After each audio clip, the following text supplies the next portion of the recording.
my name is Aziz Adewumi, just like my colleague Olabi has outlined, and I will be one of the facilitator for the session on QuickBooks Online accounting software. Right. So let's just get right into it, so that we won't waste much of our time. It promises to be a very, very interesting class. And please, if there are any questions whatsoever, uh, feel free to drop them, and would try as much as we can to have them answered. Okay, so one moment. Let's share my entire screen. All right. Aziz will be sharing a screen in a minute for us to be able to, see his lecture in the details. Yeah, I guess it's ready for us now. It's sharing the screen. All right, Aziz, you can have the mic.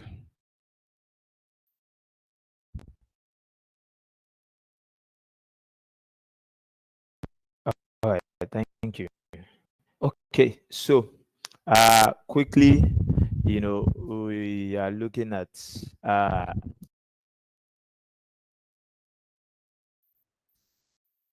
QuickBooks Online accounting software, right? And of course, before I proceed, right, we are from Droidedge Consulting, and we're a consulting firm, and a software consulting firm at that, right? We are into configurations of accounting and ERP systems, and we equally do, training, and of course, we do seamless integrations, right, between applications, business management applications at large. Okay, so having said that, as we proceed, you get to hear more of what our firm, what we are into. But then the order of the day, all right, is to actually walk us through how we can easily set up and equally do transactions, and as well generate meaningful reports while using the QuickBooks Online, software. All right. So before we go into the software proper, we were able to come up with a little slide, just to walk us through, introduction of the QuickBooks solution itself. Okay. So now we do hear QuickBooks, QuickBooks. What is QuickBooks as it were, right? So when we hear anyone talk about QuickBooks out there, what should come to our mind? Yes, I know for a couple of we've been hearing QuickBooks, and we can easily say one or two things about it, right? But then it needs to be noted that QuickBooks is actually an accounting software package, right? Uh, Developed and marketed by Intuit. So QuickBooks is actually a series of software, right? But then the company that is responsible, right, for actually building that application or those set of applications, those QuickBooks application, is actually called Intuit, right? And of course, QuickBooks was first introduced in 1983, just like we have here in my slide.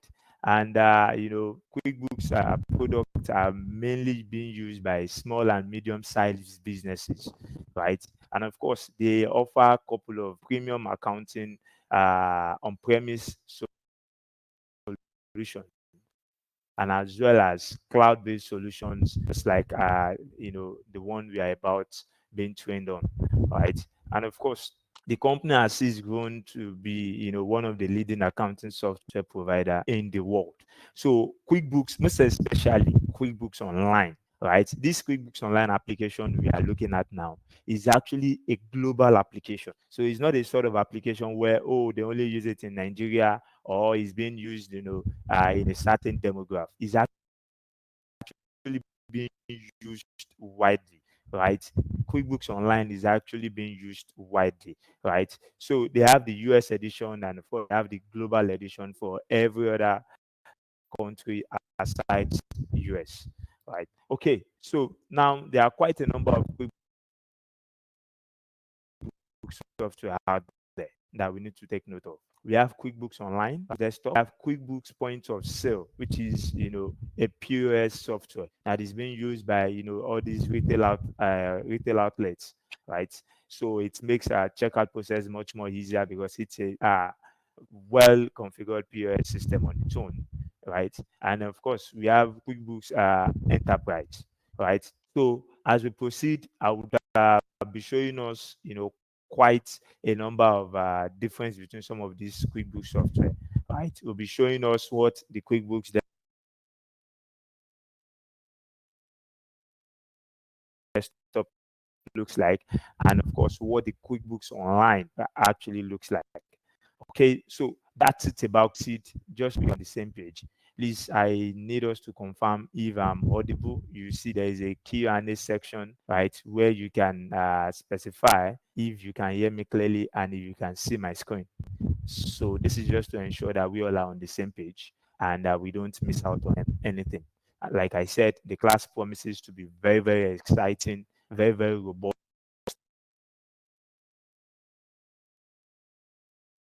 and practical, right? So please confirm if I'm very much audible. You can confirm via chat.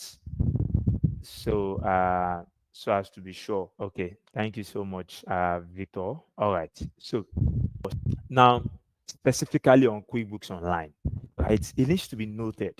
You can be hacked out there, right? Remember, QuickBooks, is a name, is a brand name, right?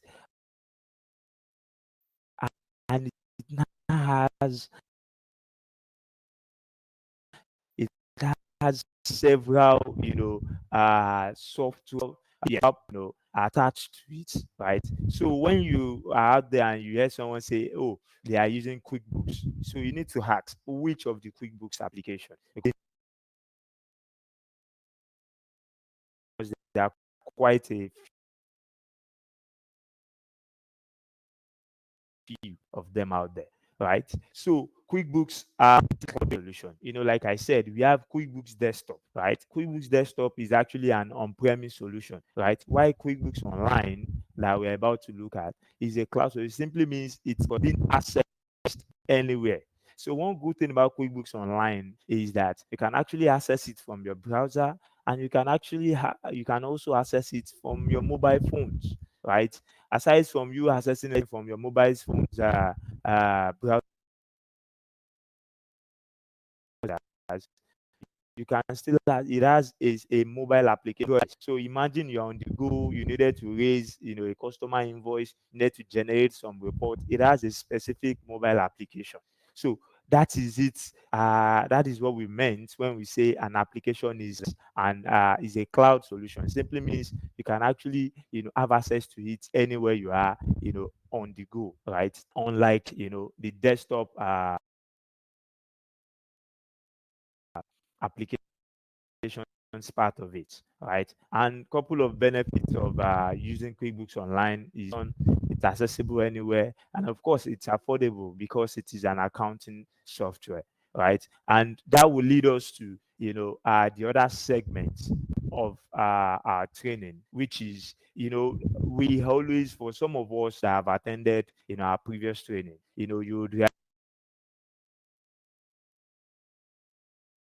that one of those things we love doing is to always let them know that we always have what we call accounting systems or accounting software, and we have what we call ERP systems. The full meaning for ERP is enterprise resource planning, right? So we have several softwares out there, right? You could be asked to say, "Oh, have you used an ERP system before?" So as someone who has attended, specifically our training, you should be able to say that yes, you know what the term ERP system is, and you should be able to differentiate from softwares that are purely accounting systems and softwares that are ERPs, right? So, what is an accounting system and what is an ERP system, right? So, just to help us, we've been able to differentiate, right, in tabular form, the differences between the two, right? An accounting system, is a subset of an ERP system, right? An ERP system is a very, very, it's a robust system, meaning if it's being used by multinationals, imagine you go to Coca-Cola today, right? So Coca-Cola is a very big firm, right? Which by virtue of their standard and their capacity, they will be using an ERP system. Meaning an ERP system is actually a system that is very, very robust and that helps you, to cater and manage all your activities within a company, with respect to individual departments. So an ERP system is actually a software that would accommodate the HR department and their payroll processes. It will accommodate the inventory department, stores, and the likes, right? It will equally accommodate the finance department, right? So on that same system, you'll be able to do procurement related activities, logistics related activities, fixed asset related activities. So it's a robust system. But then an accounting system is just software that only caters for, the accounting aspects of your business. Right? What do I mean? You'll be able to do basic finance processes like raising of invoices, raising of customer receipts, raising of quotations and sending to customers, capturing of expenses, those basic informations about your business, those basic accounting informations is what an accounting system would accommodate. So now let's ourselves to the tabular, form, the tabular information that we have here. So it needs to be noted that an accounting system would only hold general accounting transactions, like banking, accounts payable, accounts receivable, your financial reporting, billings, and the likes, right? But an ERP system, enterprise resource planning, would hold everything a business needs to operate, to track and also to generate reports like yeah, logistics requirements, supply chain, warehousing, inventory, e-commerce, contact management. So you can name it, right? So everyone within a firm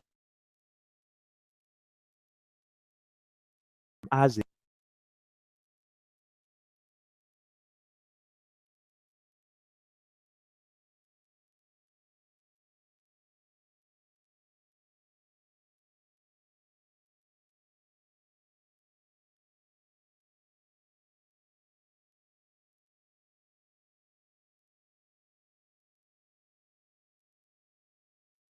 right. Remember, it's only doing the accounting aspect of your business, right? So it's right. It's very low cost, right? While an ERP system are, are always expensive and is being used by medium and large scale enterprise. Competitor, multinational companies, they make use of ERP systems. As we proceed, we'll be walking us through examples of these ERP systems, right, that we have, right? So, but then it's just I said earlier that accountants will accommodate finance department operations and little of inventory. So as we proceed using the QuickBooks Online, you would have more insight as to what I meant, by this. Then of course the ERP system synergizes all department activities. Right, you have talk about fixed assets, the fixed asset personnel, to go to the same system, run their fixed assets related transactions like depreciations, impairment, evaluation, and the likes. And of course, you would equally have billing officers, sales officers, so use the same application to do their act, right? And everything, synergizes alongside, right? Then lastly, accounting softwares are always limited in scope. So they are always limited as to what they can do, right? But then ERP systems are always robust and they accommodate several departmental activities, right? So accounting softwares, right? And mind you, an organizations can always start from using an accounting software. Then, as they grow bigger and as their level of activities grow bigger, right, they can actually migrate to an ERP system. So, a couple of examples of accounting systems, right? We have your QuickBooks Desktop, name it, your QuickBooks application at large, your QuickBooks Online, QuickBooks Desktop, QuickBooks POS. These are accounting systems. Then, of course, we have Sage Business Cloud Accounting, right? And also Sage 50C, right? These are examples of accounting systems. So other examples of accounting systems are Zero. You have Zero accounting system, you have Wave accounting systems, and you have them like that. So they are accounting systems. They will do the accounting part and make sure they would always keep your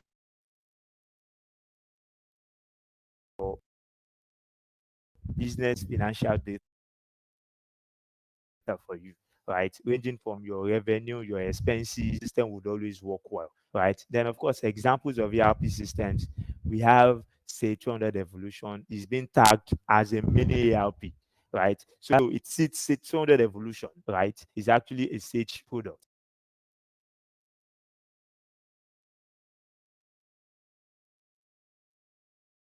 It sits in between, being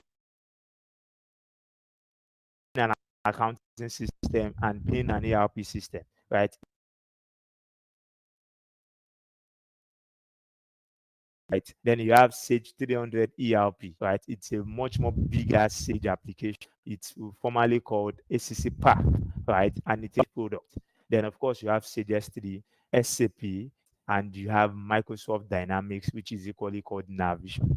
So now, what would warrant, you should, if you are being asked that, what would warrant an organization, to use an ERP system? So one of those precious answers you can always, make available is organizations' processes, right? And the kind of activities that they do, would always necessitate if they will be using accounting systems and ERP systems. Take, for example, right? You have, let's look at, the banking sector, right? You can imagine a bank having, over 30 branches, across the nation, right? They have individual branches, and you have a couple of other companies and businesses like that. If you have multi locations and the likes, so that alone might necessitate, the need for having an ERP systems, right? And not just an accounting system, right? Also, if your staff strength is actually high, right? Your customers, your level of customers, the level of customers that you serve, or you're always robust. So you might be required to use at that. You need to also note that cost, right, is also very, very vital in this case. Okay, so having said that, right, just to make sure we make a good use of the time, right, let's now dive in quickly into, setting up our QuickBooks Online accounting software. So let's look at what a QuickBooks Online accounting software looks like, right? And we'll equally show us what the QuickBooks Desktop application equally looks like, right? And what are those levels of differences? So you could be asked out there. Upon registration, uh, for some of our participants, how do we install, this QuickBooks Online application on our system? How do we go about the installation and the likes? Like I said earlier, QuickBooks Online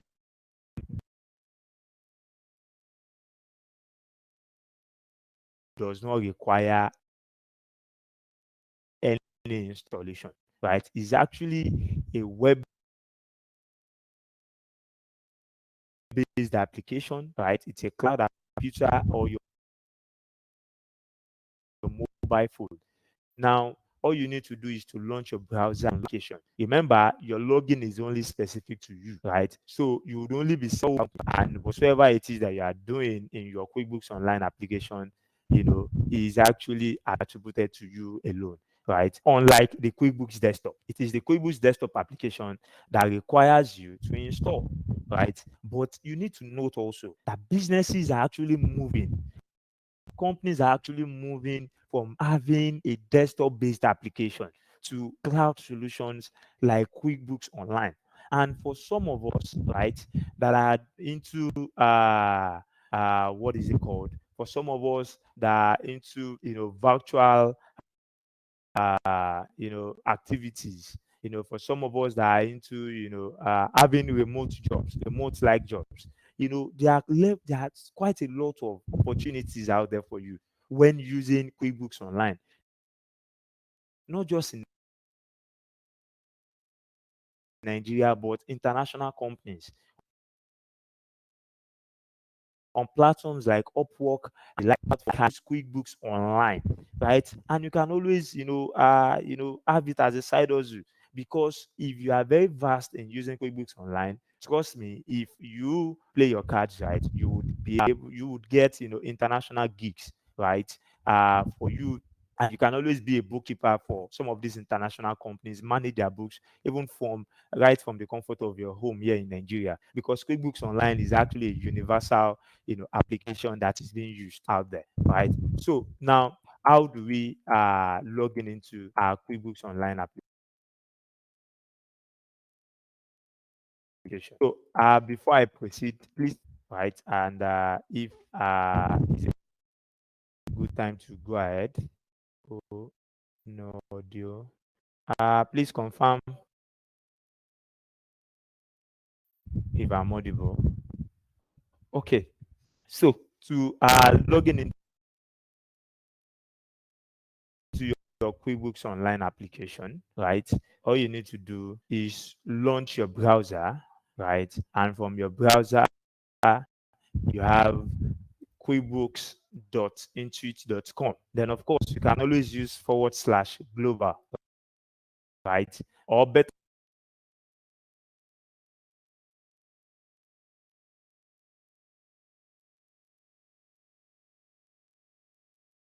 still, you can just to Google, right, and type in QuickBooks Online. You will see sign in for me to be able to log in into, my QuickBooks online application. So while we try to log in now, we'll see what QuickBooks Online looks like, and of course, we would equally be showing us what the QuickBooks Desktop application looks like, right? So, and we'll be able to check out a couple of differences as we proceed to setting up our company. And, that is where the training gets much more interesting. Okay, so to log in, yeah, uh,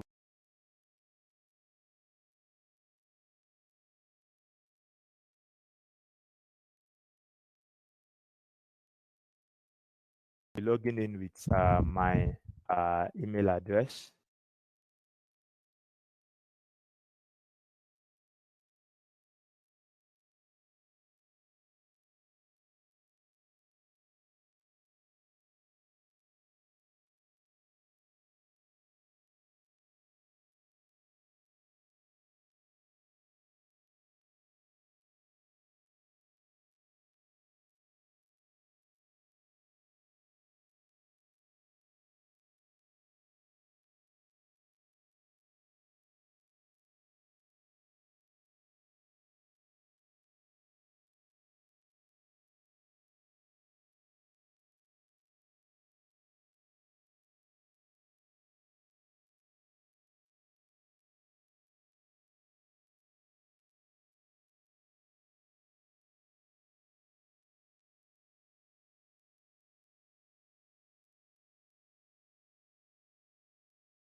Okay, sorry about that.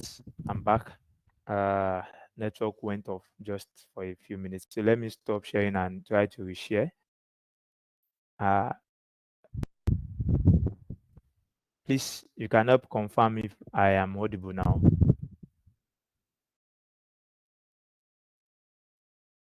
Sorry about that. Please confirm if I'm audible. Okay, thank you. Thank you, Mark. Thank you. Okay. All right. Thank you. Thank you, Collins. All right. So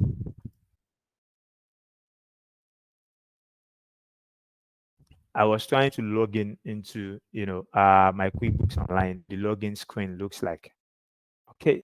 So we are logging in here. We're trying to come up. Okay. So remember, what we did before was to just sign up, right? And I just, because by the time you are trying to do this activity on your own, right? So this is the similar screen that you would be prompted to. Okay, so it's still coming up. One moment.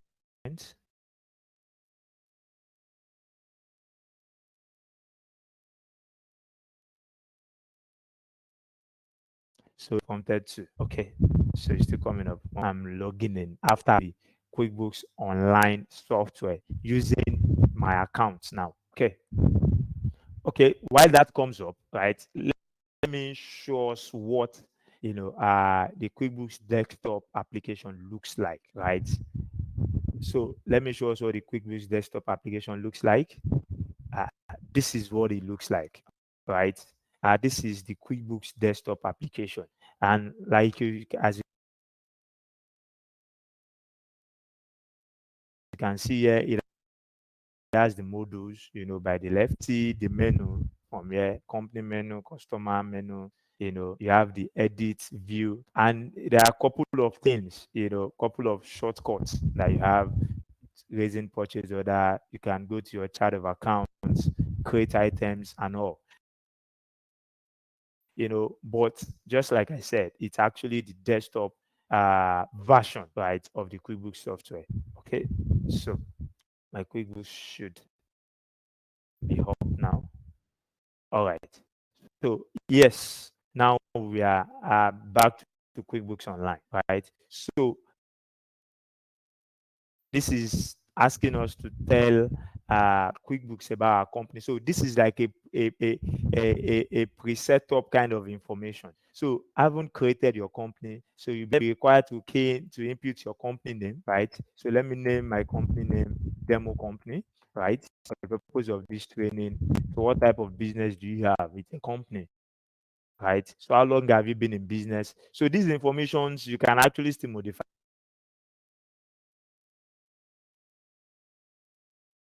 them. They are so what we are trying to do now is to set up, a QuickBooks online application. But these are just those early stage information that QuickBooks would require you, to fill in, right? And these informations, it's not compulsory that they should be true. You might likely not have a company currently, but then for the purpose of your training also, for your ability to practice, just select, a couple of these information, just like I'm doing here. So I just want to select 5 to 9 years here. Industry,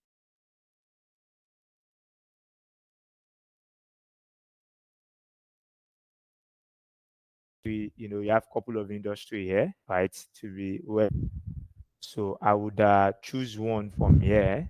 So I can say my company is into uh, financial services and insurance. Okay, let's say professional services. That is more accurate, right? So I'll click on next, right? The application takes me. Remember, we are at the getting started stage, So yeah, what's your role at your business? So always select owner, right? Always select owner. Then also the next question saying, do you have an accountant or bookkeeper right now? Always select no. I will do it all by myself, right? The reason for doing this is if you select no, but I would like help, or you say yes, someone helps me. So that simply means QuickBooks themselves, would actually try to want to link you up with a couple of their bookkeepers, and they'll be bugging with calls and the likes. But always select no, I will do it all by myself, and always select that you are the owner so that you have full rights, and access to the application. So while you do that, you click on next. Okay, so what would you like to do in QuickBooks, right? So we would like, of course, manage inventory. So select all of these options, then click on next. Right, QuickBooks just using that information for their own, let me say, survey, right? So it's not. So we'll soon be done and we'll get into QuickBooks proper, right? Okay, so let's set up with the right tax code for Nigeria. Okay, click on next, then we'll soon be done. Here we have it. So now we are in our QuickBooks Online, application. So it's still trying to come up.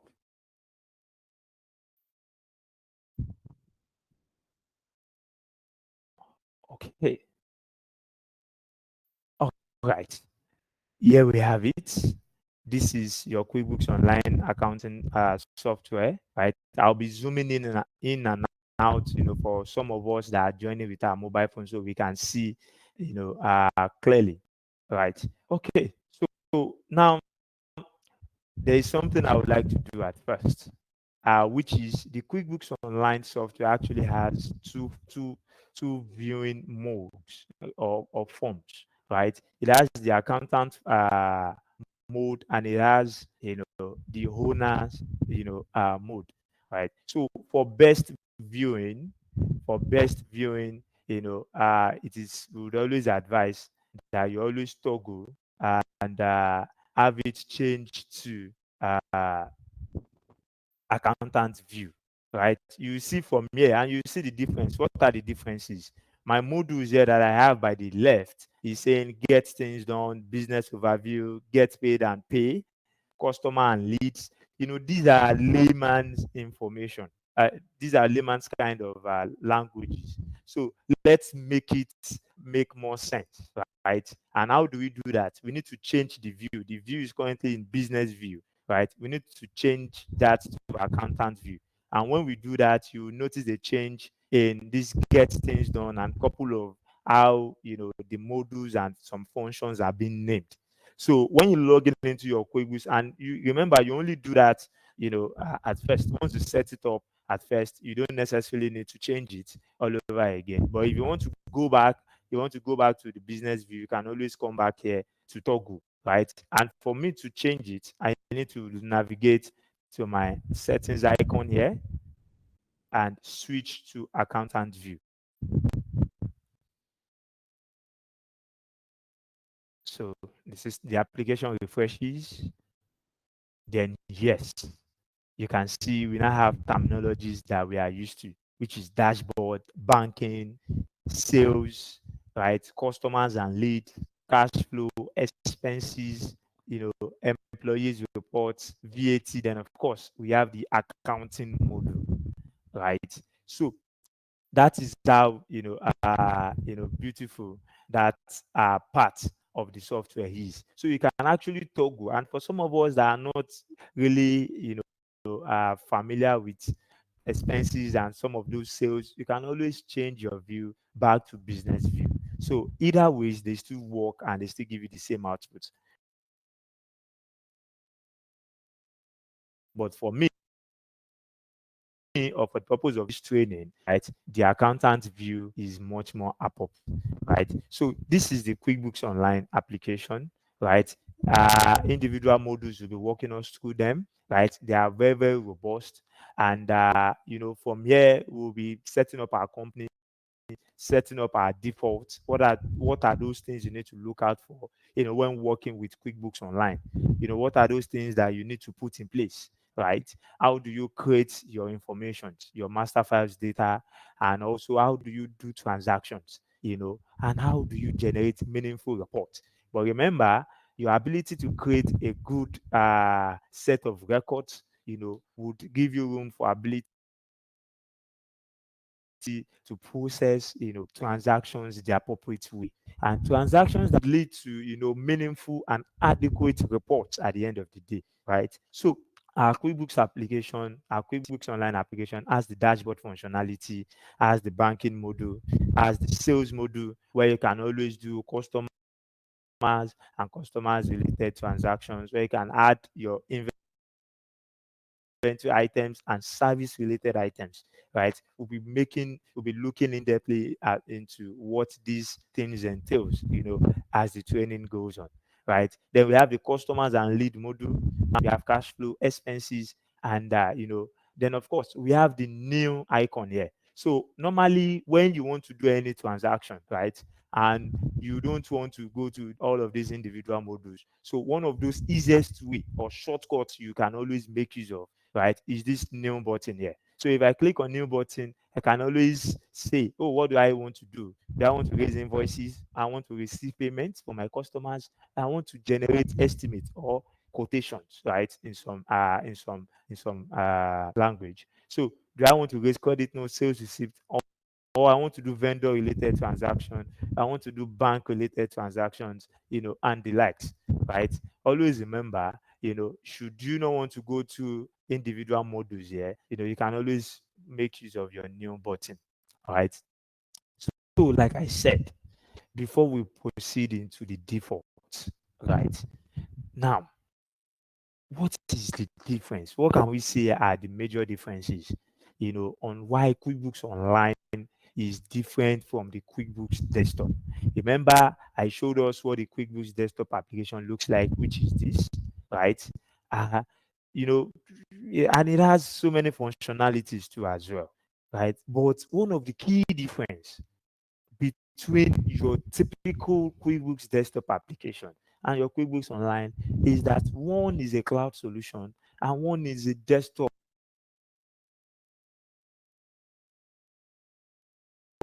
based solution, right?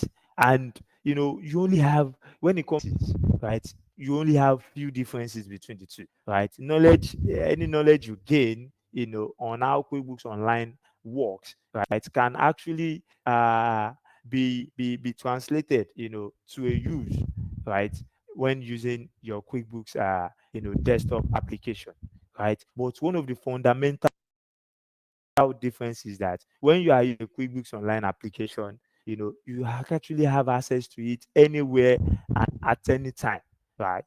But then when you are making use of QuickBooks Desktop, right, you would only have access to your QuickBooks Desktop application when you are within the premise, of your office, or when you are only using that system, right? That system you must have installed the application on. And remember, QuickBooks Online can actually be accessed from your mobile phone and from your computer system. But QuickBooks Desktop would only be accessed from your system, right? That's another thing. Another difference is that QuickBooks Online does not require any installation, right? But your QuickBooks Desktop application would require you to install, and also would require you to, apply your license, right? So having said that, right, that's some of the typical differences between the two applications. So let's now go into, we are configuring our QuickBooks Online applications properly, right? And we'll be doing that, by going to the settings functionality here. Okay, now our settings icon here, right, has quite a number of segments, that we can always look out for, and that we can always, configure, right? But primarily, that area we'll be concerned about as we speak right now is the account and settings, section. So we click on account and settings. So let's set up our QuickBooks Online application, because a software is as would be enjoyed, or a software would give you a desired output, if it is well, configured. Now, we have here under the account and settings, we have company billing and subscription, sales expenses, time, then we have advanced. So these are all the things we'll be working on together. So now let's set up informations that is relating to our company, right? Now, information such as our company name, our company logo, and the likes, right? As a business or as a company, or for the purpose of your training, you could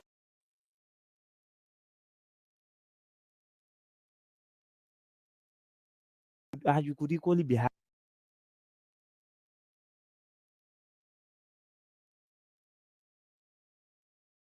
asked, can you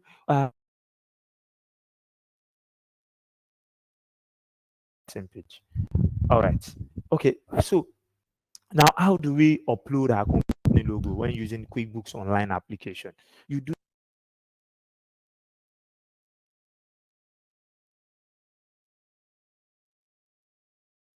that by going to your company section here, and you see we have company logo here, right? The system or your phone would open up your folder screen where you can always select the logo that you would want to make use of. So, for the purpose of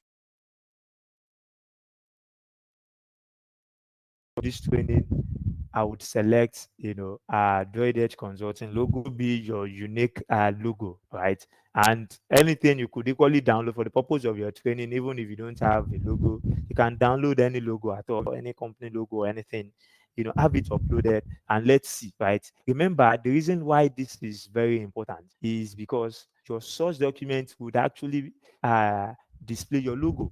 So when you are raising quotations, customer invoices, customer receipts, and the likes within the system, you would always want it to have your logo, right? And if you don't have your logo uploaded, right, such will not be displayed. So now I've imputed my logo.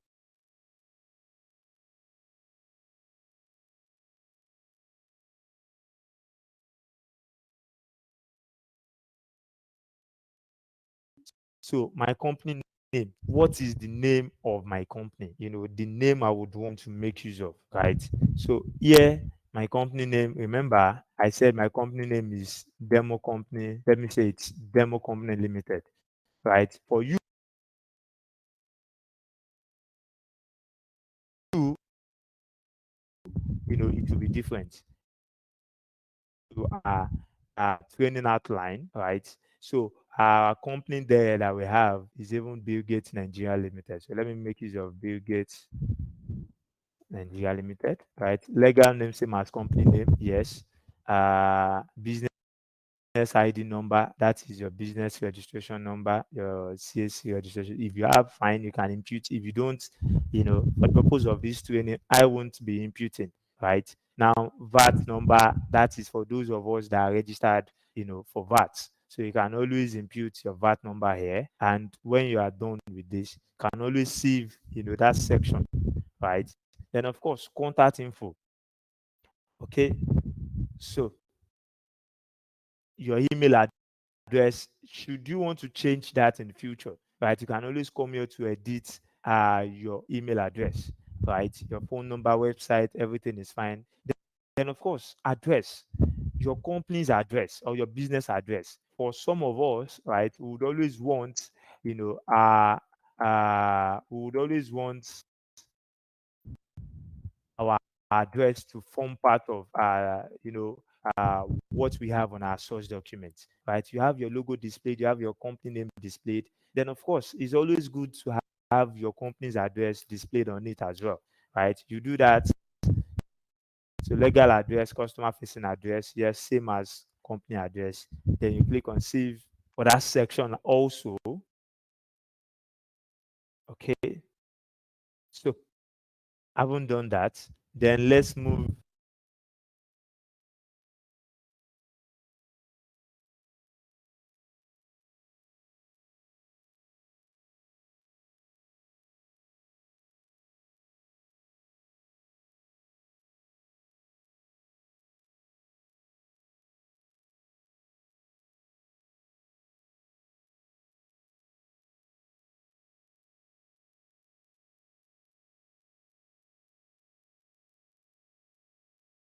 sales, section.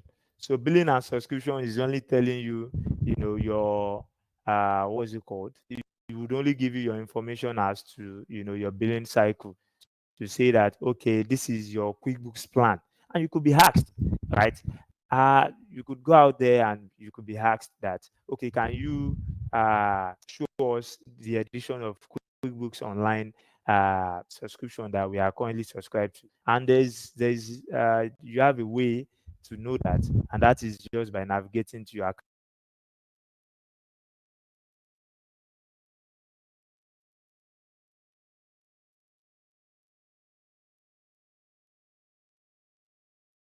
and settings, billing and subscription. Then you see the edition. So we are on QuickBooks Online.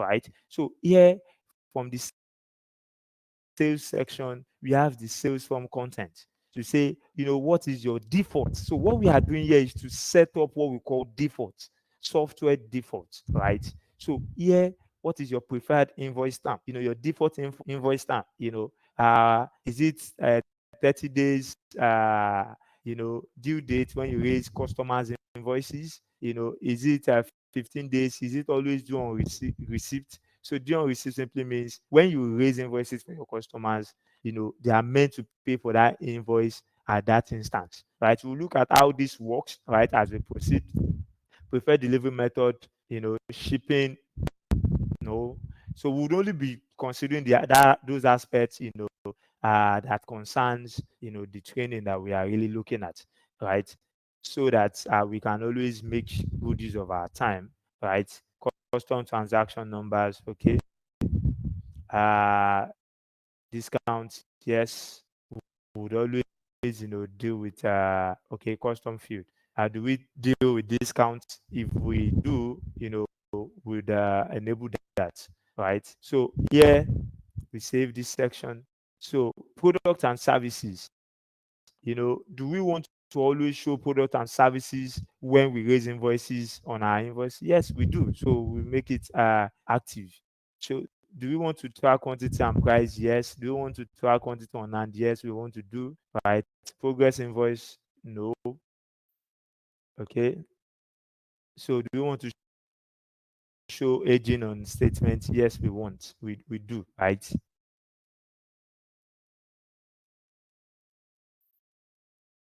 We do that part, save this. Remember, Slack, do you want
Yeah, sorry for the delay.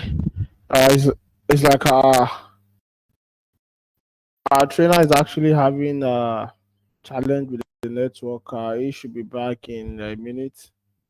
Let's just hold on a minute for him to rejoin so that you can continue from where you actually stopped.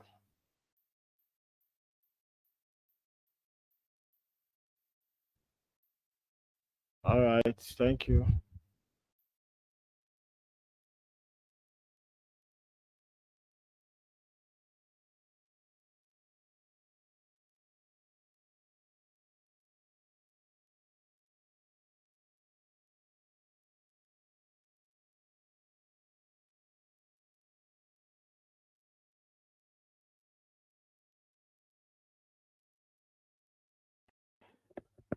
Okay, so I'm back. So sorry about that. Okay, so let me reshare my screen. Sorry about that.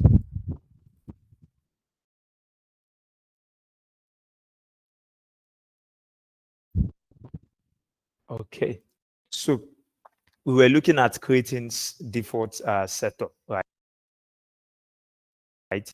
And like I said, there are a couple of options here that merely selecting either yes or no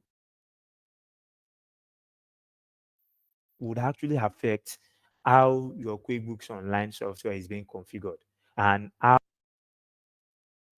you get to transact, with it, right? So, but let's just follow suit. So we are done with sales. We want to move to expenses, right? So show item table on expense and purchase from. Yes, that's good. Track expenses and items by customer. So for us, don't want to track expenses. So, but then there are some companies processes that would require such, right? And that is why, and that's some of those activities, that we do, right? So at times configuring the software yourself might not be enough, right? So now make expenses and item billable. No, we don't want to do that. Use purchase order. Yes, we want to make use of purchase order. There are instances where if your purchase order is being turned off, it simply means you won't be able to raise a purchase order from your application, right? So I haven't done that. Time, nothing much on time. So advanced. Now, advanced is very, very critical, right? So now under the advanced segment, we have the accounting part of it. So in the accounting part of it, one of the question is, your first month of your financial year. And this is important because, for so many businesses or so many companies, we always have what we call financial year, right? And your financial year would always range, it ranges, across different companies. Those of us, that are accountant understand this part that I just talked about, right? Some companies, their financial year is always between January to December.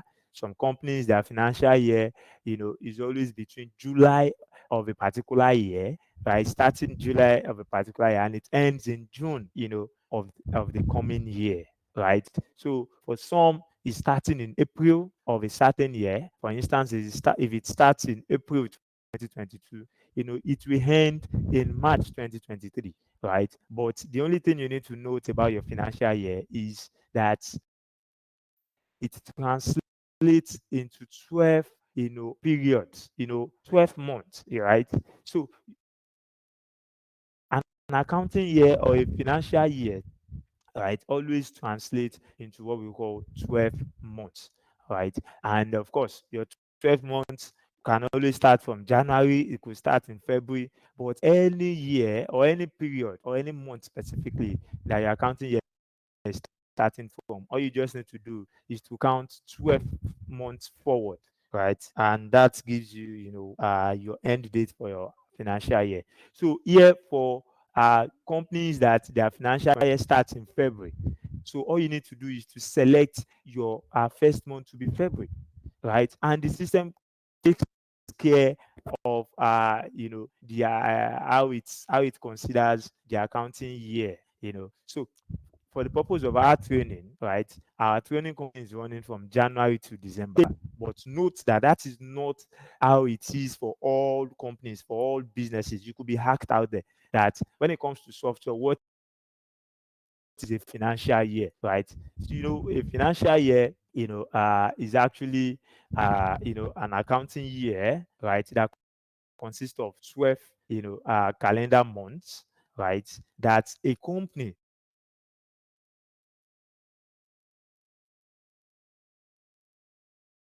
would always prepare, his or her financial statements. So if our company, right, is our financial year is between January to December, simply means if we want to prepare our financial statement for 2022, right? Remember, our reporting date will be December 2022.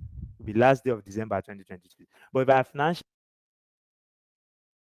year is starting from April of a particular year and ends in, of course, March of the following year. So it simply, financial year for 2022 financial year. It simply means that 2022 financial year, which will be reporting, as at March 2022, must have started in April 2021.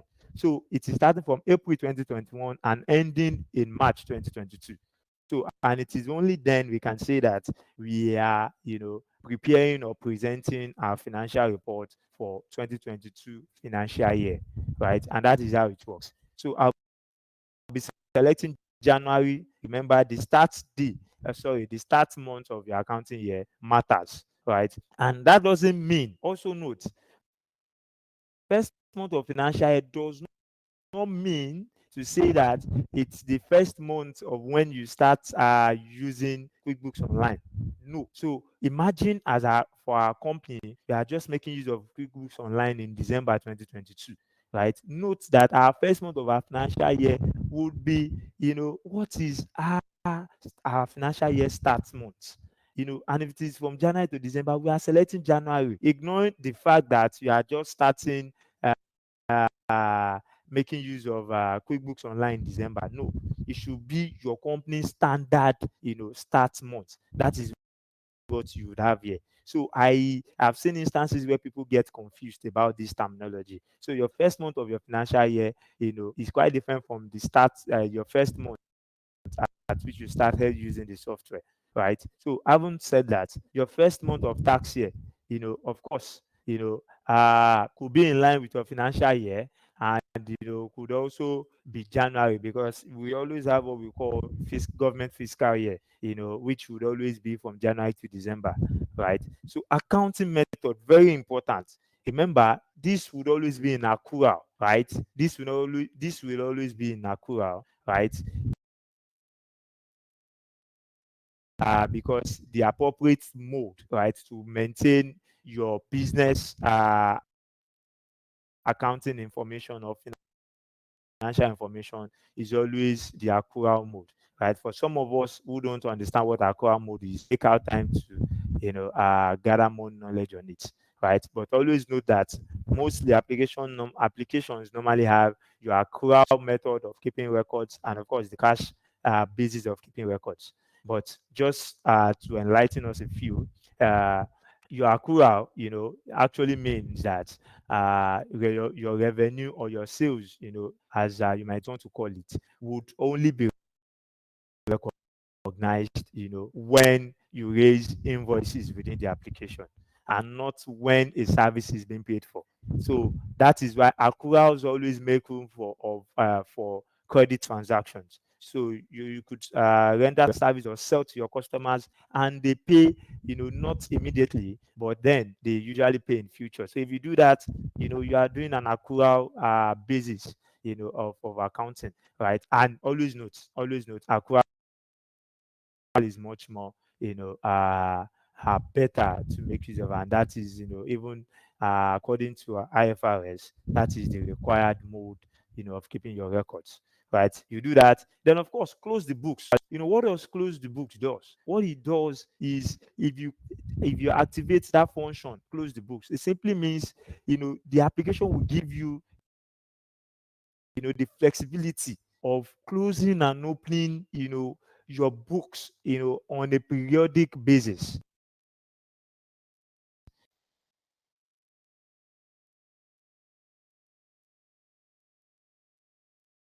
right? Let's say, for instance, remember, a financial year consists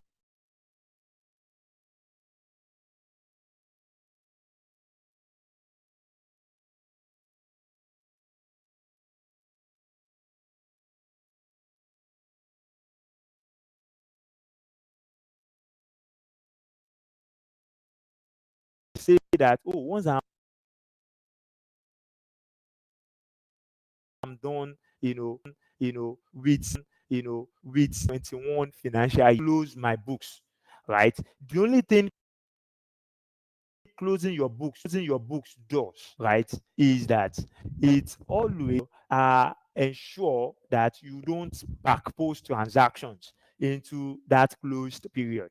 So if I select December, right, 2021, 31st December 2021, as my closing date, it simply means the application will not allow me do transactions or process transactions in the system, you know, uh, anything 31st December, and below, November, September 2021, I won't be allowed to post transaction. And that is the appropriate way, to go about maintaining your accounting records. In some organizations, they do close their books on a daily, probably they are a retail outlet. So once they are done for the day, they want to close their books so that you don't have a scenario where users, will come to office the next day and they will backpost, into a previously. Imagine as an accountant, you yourself, you've generated your report and presented your report to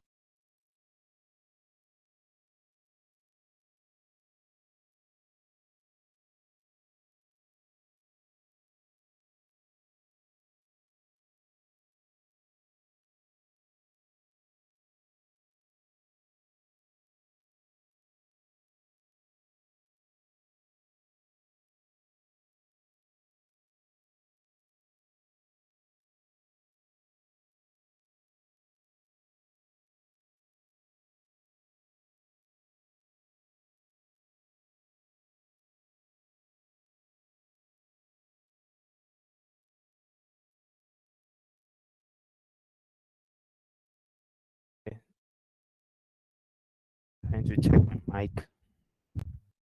Okay, so I think I'm back. I'm audible now. Sorry about that little break. Okay, so yeah, we were looking at setting up our company, right? Our company data, right? Okay, so default tax rate selection, we leave that as exclusive of tax, but then the difference between the two, when you talk about exclusive and inclusiveness, is the tax we are talking about is actually value added tax. We need to note that, right?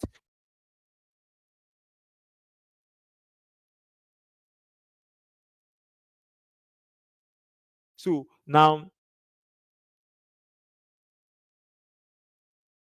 in your price view, is it actually exclusive of VAT, or it is inclusive of VAT?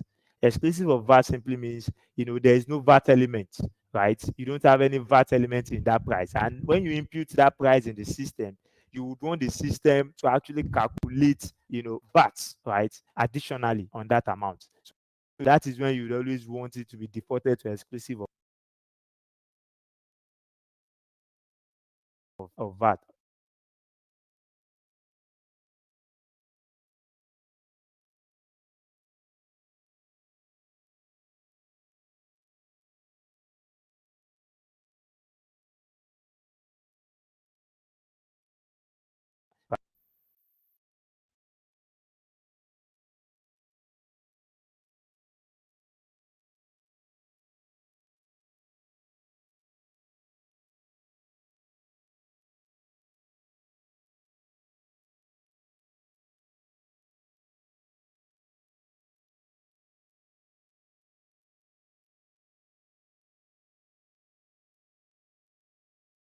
Is what we call a charter.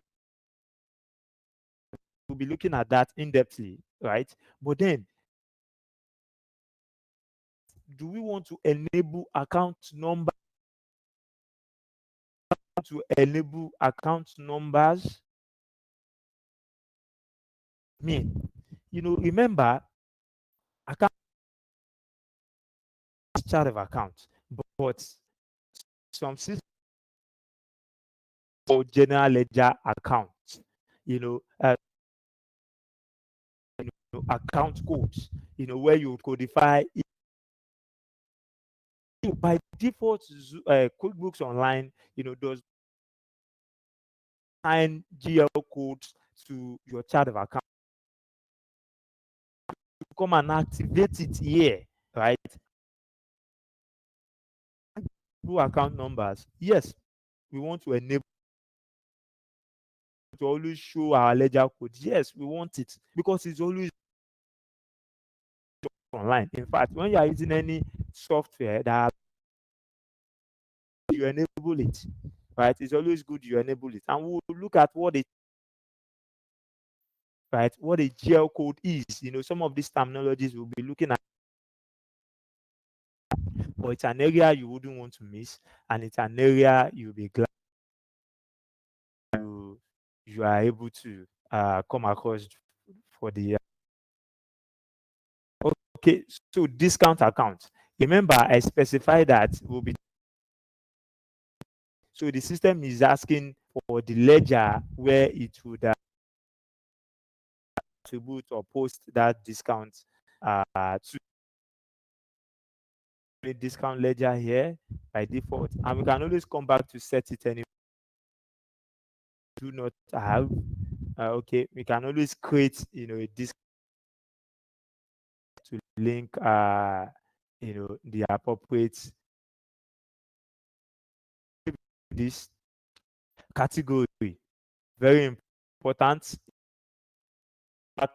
locations. So these are equally tools that you can always make use, right? But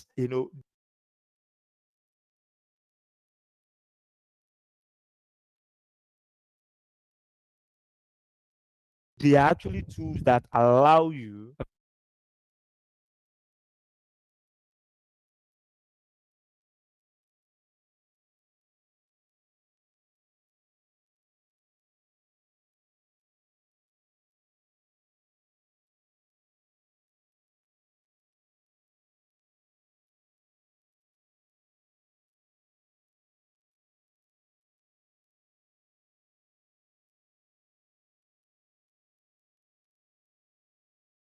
cost centers, right?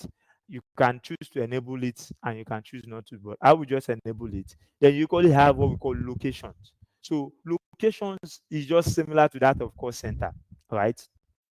But I will show us what the difference is, as we proceed. So if you have multiple locations, and you are making use of QuickBooks, you can actually enable these track locations so that the system can actually give you profitability reports based on these locations. But then you need to note something.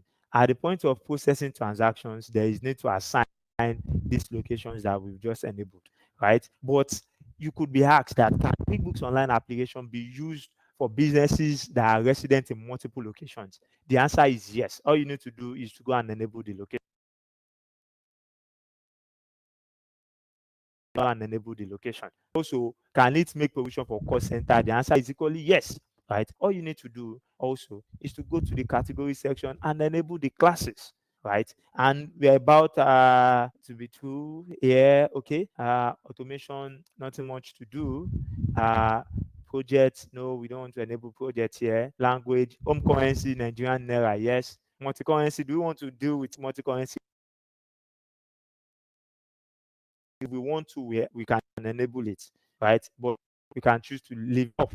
But note that once you enable a multi-currency, right, there is no way you can disable it. But multi-currency is only saying that within your QuickBooks Online application, right, you want to be able to raise transactions in USD, in pound sterling, and also make payments in those currencies, right? But always note that QuickBooks would always establish a relationship and exchange rate, right, between your home currency, which is the Nigerian naira, then that of the respective foreign currencies that you might have, right? So the training promises to still be interesting, right? This is just the setup aspect, making sure we set up adequately, our QuickBooks Online to enable for seamless transactions and seamless reports. Okay, so money duplicate, okay, yes, number formats, yes, we are good.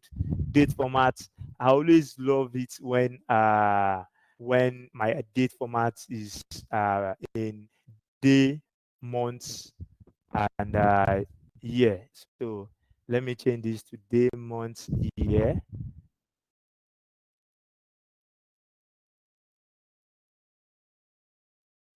Okay, so want me, yes, sign me out if inactive.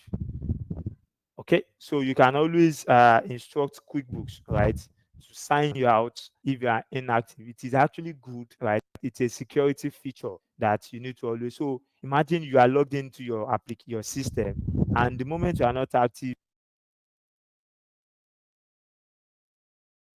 then QuickBooks should actually sign you out. So 1 hour,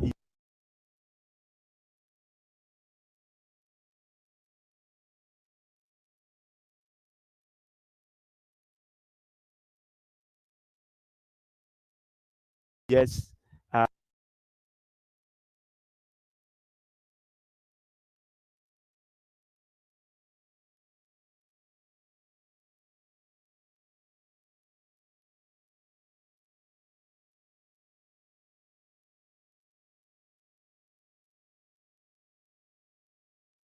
address, our company's contact information, which is important and which you can always change should you want to, right? You can always change because companies do relocate and all, right? Another thing we looked at couple of our some of our sales, related default settings, right? Selecting that we want to track inventory, and the likes, expense settings. Then if we looked at, of course, our advanced section where we looked at the financial year, right? We looked at our financial year and we explained to us what first month of financial year translate to, right? In this case. Okay. So we explained to us what closing the books is all about. Explain to us what accounting method is more appropriate to select, right? And we are equally enabled, GL account numbers in our chart of accounts. Remember, it doesn't come enabled by default. So it is you, if you would like if you would like to have it, it is you that would go into your system to enable it. Okay. And I explained to us what classes and location is all about. But we'll see, what they do and how we can always use them, as we proceed. Okay, so I haven't done this. I will click on done and I will close, the default setup screen. And you will see Bilgate Nigeria Limited is having, our uploaded logo. Right. All right. So let's see if there are no questions for me. Okay. Oh, interrupted. Okay, please confirm. I hope I am audible now. Let's see. Sorry about let's see. Okay. So if I'm audible, please confirm. Okay. Places that were interrupted. Okay. Sorry about that. So let me just rephrase myself a bit, right? So, but I hope I'm audible. I hope I'm very much audible now. So, what we did under, setting up the default, is actually account and settings, right? And under account and settings, we looked at setting up our company's, general information such as the company name, address, you know, and the likes, right? And we looked at, setting setting up default as to our sales and expenses, right? We equally looked at the advanced aspect of the setup, which we were able to set up our financial year, right? And we're able to tell us what first month of financial year actually means in this case, right? We said accounting method that is always applicable, to use that is best is actually the accrual method and not the cash method. So, close the books, right? We explain what closing the books entails, right? And we equally, I explained to us and showed us how we can enable GL account codes in our QuickBooks Online application.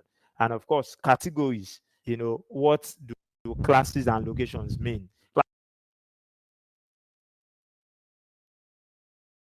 Classes means, call center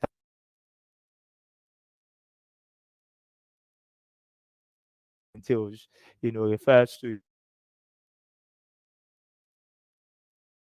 mean that you have physical locations in these places. You could even want to segment, what your profitability looks like. So for those sales, for those customers that are in Lagos, you want to know how much you are making there from them. For those customers that are in Ogun State, you want to know how much you are making from them. The location could even be, places like Ikeja in Lagos, Ikoyi, Victoria Highland, and a couple of other places. Right? So having done all of this, all you need to do is to click on done, which we did here. And area is actually important. Before we now go into, creating our what we call ledger accounts, creating customers, how do we create suppliers in the system? How do we create items and services, right, within the system? How do we do that? Those are equally a couple of other things we'll be looking at, as we proceed with this session. Okay, so all right. Now,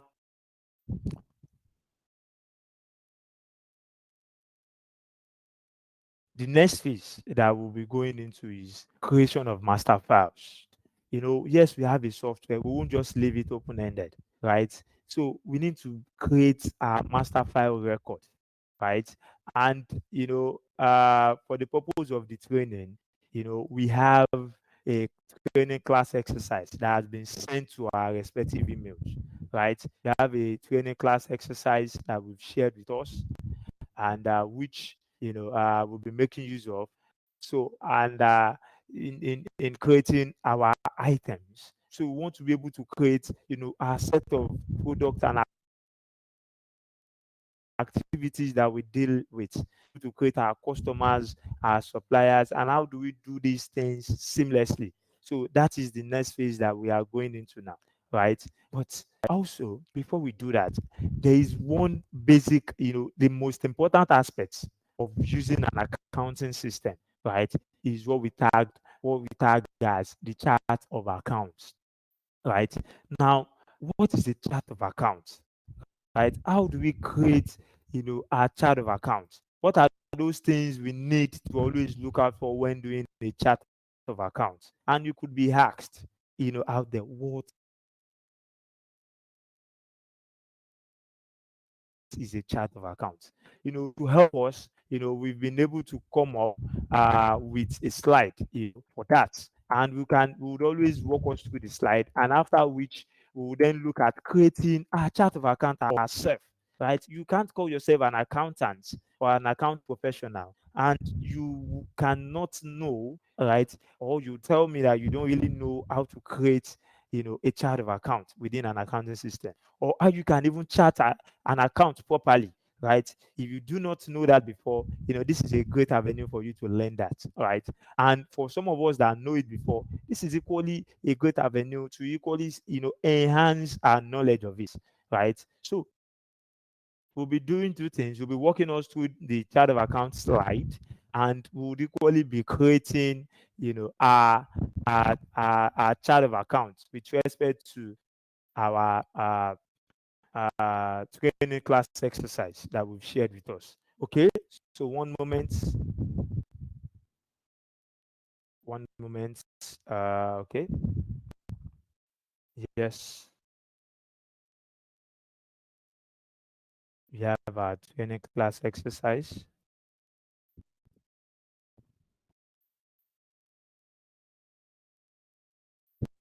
Okay. Trying to cover the document. One moment.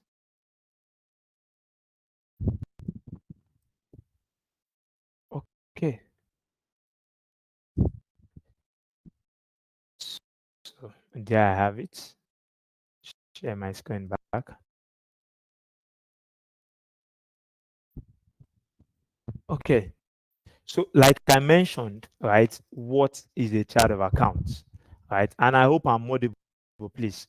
Please confirm if you can still hear me clearly, because this aspect is actually very, very important. It's an aspect, it's an area, we wouldn't want to miss, for anything at all, right? Please confirm via chat if I'm audible so that I can proceed.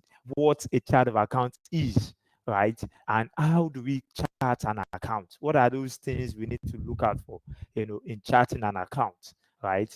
So please confirm if I'm audible, so I can proceed. All right, thank you so much.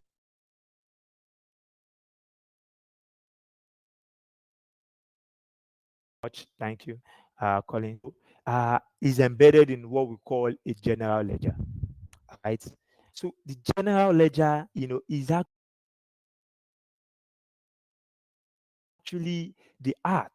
In fact, is the heartbeat of any, accounting or ERP system, that you could have, right? So general ledger could also be tagged or be shortened as GL, right? But in as the case is, GL is also being called general ledger, right? So what is a general ledger? Right, a general ledger is mostly referred to as the art of the accounting software, right? And this is because its configuration would determine how the reporting of a particular company or an entity will be structured, right? Be it statutorily or management wise, right? So that is what, that's one of the simplest functions of what a general ledger is, right? So the question is, in your software, how do you want to structure your reporting? What are those insights you would want to see? What are those expense lines that you would want the system to always point out for you to say, oh, we spent this amount of money on this? Your revenue, how do you want to structure your reporting? At the end of the day or at the end of the month, what insight do you want to have with your business, right? Do you want to know the nature of customers you are servicing the most? Do you want to know where your most sales, is coming from? Do you want to know how well, right, comes to play, in the general ledger, right? However, there are several components that general ledger caters for. So when you're general ledger, we are talking about how our chart of account to be structured, how our budget will be structured in the system, and how our cash book and other related activities would equally be structured, right? So now let's now pick out chart of accounts. Remember, a chart of accounts is a segment, from the whole general ledger, right, within an accounting system. So what is a chart of accounts? So a chart of accounts is a listing, you know, of the names of the ledger accounts that a company has identified, right, and they've made available for recording of transactions in its general ledger, right? So a company has the flexibility to tailor its chart of account to best suit its needs, right? And they would always add account or modify, their general ledger account as needed. So in simple analogy, what that simply means is this. Remember, every activity of a business, translates, into an account, what we call accounting entries. Be it if you pay for any expenses today, it translates into what we call accounting entries.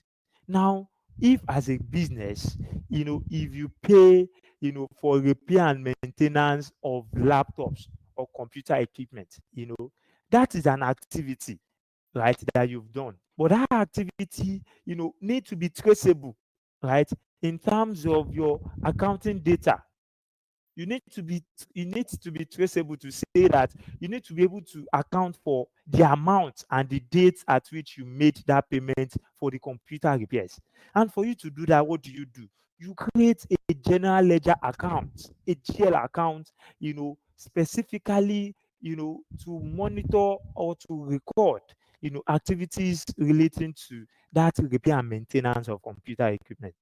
So that in the nearest future, should you have similar, transactions or similar activities, you can directly attribute or post it into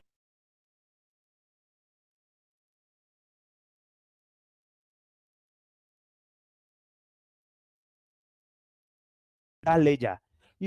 Right, your set of service or products that you deal with, right? You need to make provision for it, right? You need to make provision for that within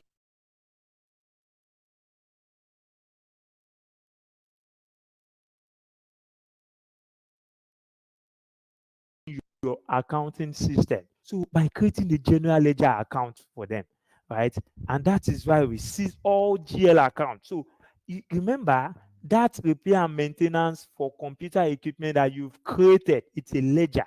It's a ledger, it's an account, right? And a couple of other similar accounts, from your revenue, to your cost of sales, to your normal expenses or administrative expenses, even to your balance sheet account. All of those individual ledger accounts are what will come together and will do tag as charts of accounts. So your general ledger account is the listing of individual, your chart of account is the listing of individual ledger accounts. Remember, a ledger account would only be created to monitor activities, that specific nature, right? If you incur any amount on fueling, right, you need to be able to post that transaction into a ledger, right? And when you create that ledger, right, it's as good as what you have done is, you are working on your chart of accounts. And a software is as good as, when you properly create, a very good chart of accounts, right? And so we said further here that the chart of account should give anyone that is looking at it, a rough idea of the nature of the business, right? Right, by listing all the accounts involved in your company's day-to-day operation, right? So if you are required to chart an account, or if you should see, a chart of accounts, mainly looking at it, accountants or someone who is exposed to what we call chart of account should be able to see that, oh, this is the set of activities, or this is the industry that this company actually belongs to, right? That is how important a chart of account is. And when dealing with chart of accounts, please, even if you don't have adequate knowledge there, right, I would always advise that you reach out to professionals, in this field, so that it could because you one of those mistakes you would want to avoid is to mess up your chart of account. So it's one of those mistakes you would want to avoid. Okay, there. Okay, so okay, we still have more time, right? Okay, so just please grant me a minute, just to check my network here and to be sure that we are on the same page.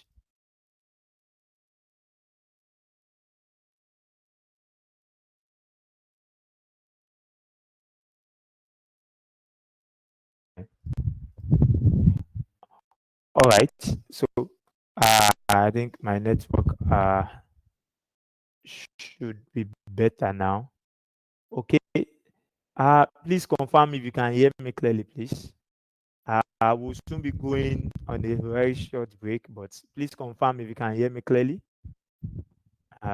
So that just to be sure we're on the same page. Collins, Mark, okay, is breaking. Abraham says is breaking. Okay, please, anyone else, just to be sure where that challenge could likely be coming from. Okay, Collins, oh, Kevin is saying it's breaking. Okay, so let me check my network and just retry. So one moment.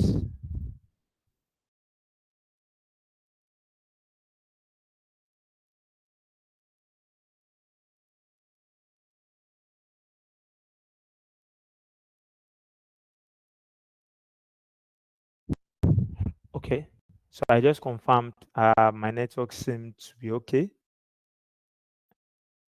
Seemed to be okay. Okay, so let's proceed. The audio. Okay, let's see.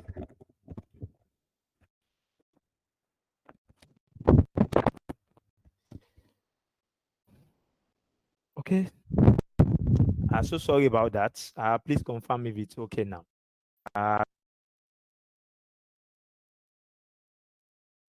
can you hear me clearly? Please, I need as much as I need more people to confirm if I'm very much audible and if you can see my screen clearly.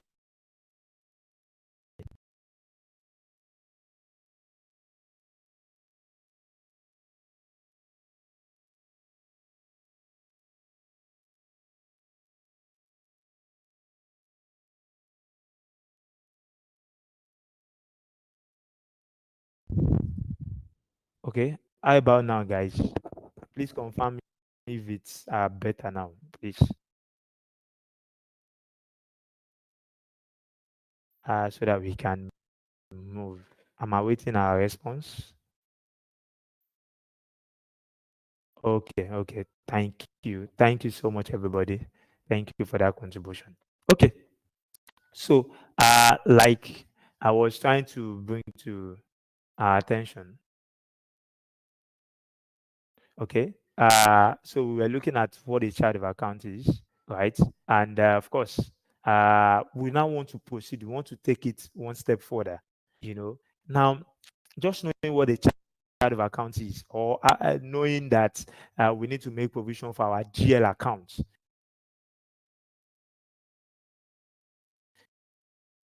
is not enough. Like, walk us through for what a, you've told us what a GL account is, that, it's an account that is being created, in order to keep transactions, day-to-day transactions with respect to, an organization, right? So we have types of general ledger accounts. Remember, repair and maintenance of computer equipment is just a ledger account. It's a general ledger account, right? But you have what we call types of general ledger accounts. And our general ledger account is being classified into two primary groups. We have the income statement and the balance sheet, of course. We won't be spending much time on it because our time is fast spent, right? But one thing we should note is this, that income statement accounts, by their definition, and that is how they work to across all accounting and ERP systems, right? These are ledger accounts that only appear on income statement reports, right? So as to get the profit always in income statement account, would always, they would never roll over to another financial year, right? So if you have your accounting period, your accounting information for 2022 financial, the moment you are transcending into 2023, right, you won't have anything tagged as opening balances for income statement. And your income statement ledgers are your revenue ledgers, your expenses ledger, other income ledger account, and the likes, right? So that is what income statement account is all about. That is what they mean, right? And that is what they do. So we also have what we call balance sheet accounts, right? Balance sheet account are those accounts that appears on our statement of financial position, right? On our balance sheet alone. Balances on these ledgers would always roll over, they would always accumulate, irrespective of the accounting period, right? So fine. If you are, let's say, for the purpose of our training, we are our financial year is from January to December, remember, right? So let's now say that now we are in December now, right? Let's now say that we are transcending into 1st of January 2023, right? Our balance sheet account would always have opening balances into the new year, right?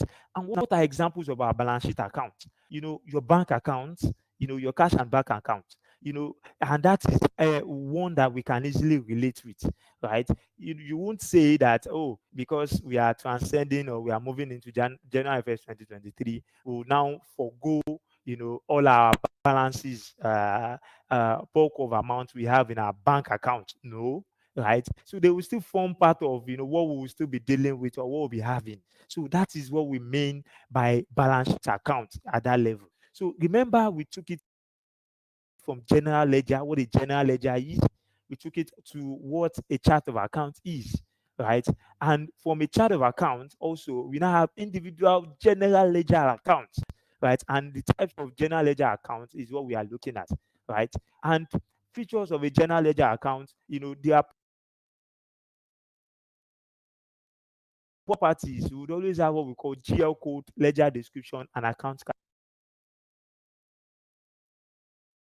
categories. ERP system make provision for GL codes.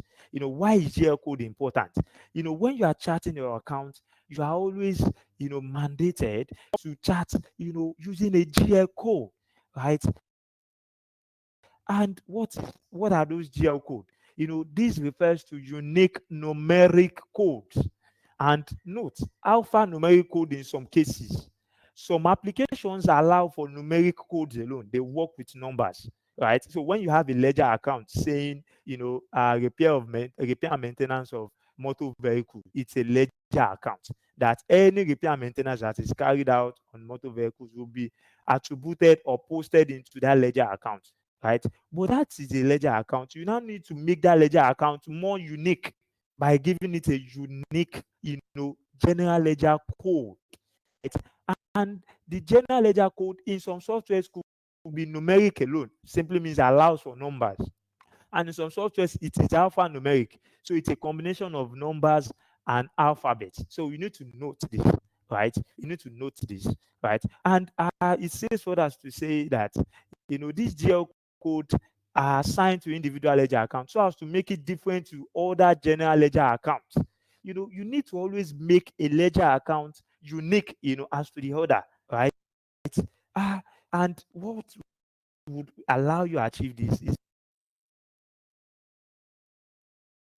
by making use of GL code, and we'll see how that works, right? And you can see, for example, we have code 10,000 for motor vehicle cost. We have what we call ledger description, where maintenance, repair and maintenance of motor vehicle is a description on its own, that will be assigned to a ledger account. Then the most important thing here, when you are talking about a general ledger account feature, is what we call account category. And for those of us, the accountants, would easily relate to this part of the whole thing. When you talk about account category in a software, right? We are talking about those basic things that they refer to the account categories that the ledger account would belong to at the end of the day. They range from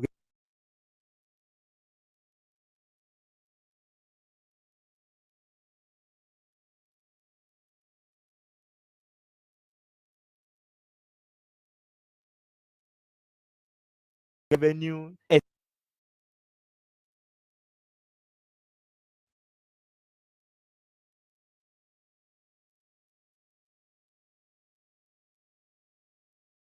not be okay, at that point, you know,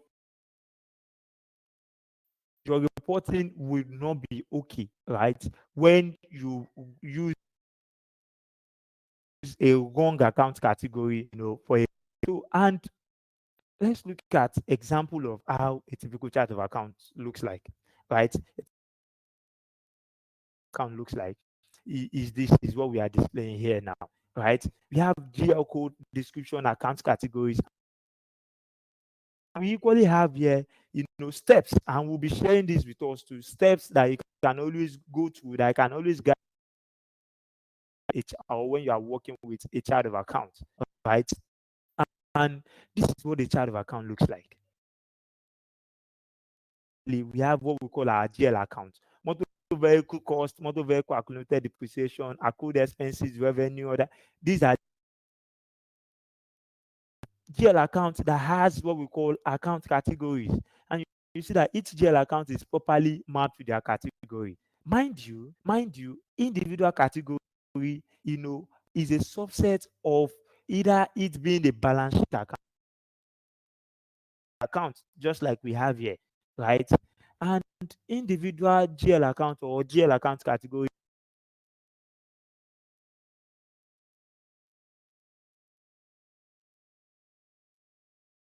called GL codes. So here we have 10,000, and it's in multiples of 10. Right? Simply means if you are creating a GL code for computer equipment, 10,000, 20, right? And it goes on and on, right? And that is how it works. So GL code, right? And each category should have, its range for the GL. You can do that, in the QuickBooks software, right? We'll do that for just few, right, in our QuickBooks Online application. And of course, after that, then we'll go on a short break, right, so that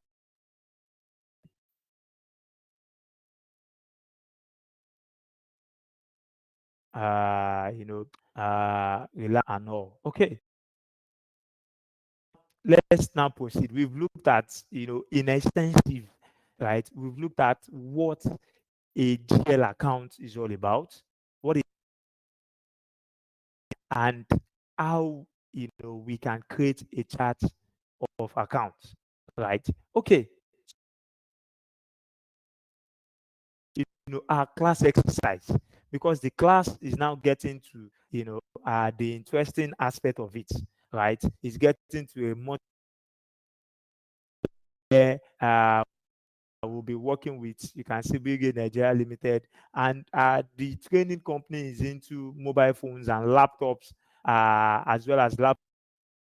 We have a couple of master files to be created, and when you hear them say master files within an accounting system, they actually mean GL account records, right? We have what we call customers list, suppliers list, inventory list, and your inventory will look at that,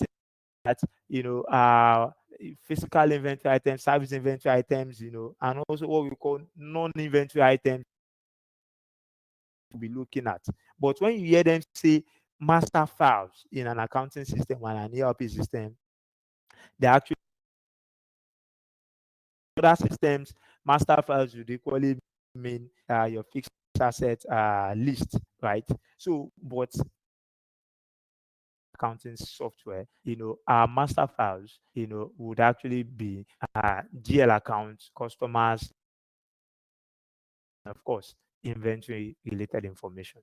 So we've understood what a GL account is. So now let's now GL accounts that are to be created here, right? So now let's move to our chart of account screen. Or to work on your GL account,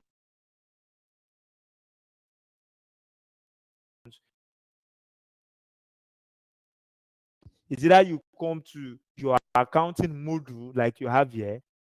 Under accounting, you have chart of accounts, right?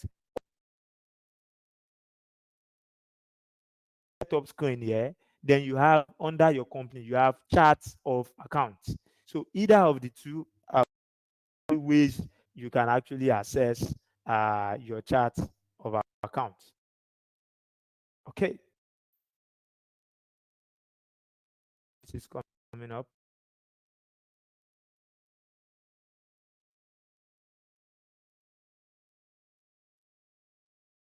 So the chart of account screen is coming up. Let me refresh that. Let's see what it's like, system wise. So once we are done with a few counts,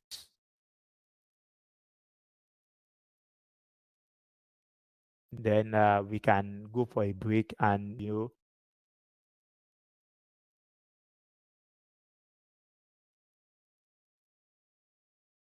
let right in our approach. And to start with, we'll be creating our general ledger accounts, right? We'll be maintaining existing general ledger account also within.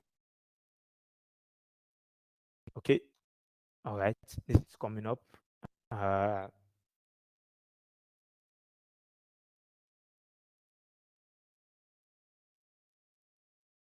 okay, a network there. Okay, so this is the chart of account screen, right? And as you can see your chart of accounts. So here, this is what our chart of account screen looks like. And you see that from the chart of accounts here, we have number, name, type, detail type, tax rate, QuickBooks balance, bank balance, then you have action, right? So let me zoom in my screen much. Now, remember that by default, QuickBooks Online accounting software do not come. By default, your code for a chart of accounts does not come by default, right? So, but if you have it enabled like we did, then there is now need for you to individual GL account, right? But just not to make to waste much of our time, right? What we need to do, new GL account. Let's see how it works. And from our new GL account, we'll be able to assign code. Then of course, code to existing GL accounts will then be done much later. Note that there are a couple of default books online, and those are what we are seeing here, right? And it's the same across board. So these are default with the QuickBooks application, right? So now I want to create a new GL account, and for me to do that, right, I need a button here. So I'll click on new, and the system opens, my account screen for me, right? In line with what I walked us through in terms of GL accounts, let's look at these tips of when you are creating a. I want to use that term. How do we? What are those things we need? At? What are those things we need to look out for? Let's look at our tips. Our tips is saying ensure you divide your GL account into two types, right? Also, establish the various ledger categories your ledger account will be categorized into, which is your asset, revenue, right? Then assign GL code range to the account categories, just like we have here, right? This is our respective account categories, and we'll be working with this as well. That now, for our balance sheet account is starting from 10,000. And those that are 10,000, if it is a non-current asset, if it is a fixed asset, it will be 20, 10,000, 30.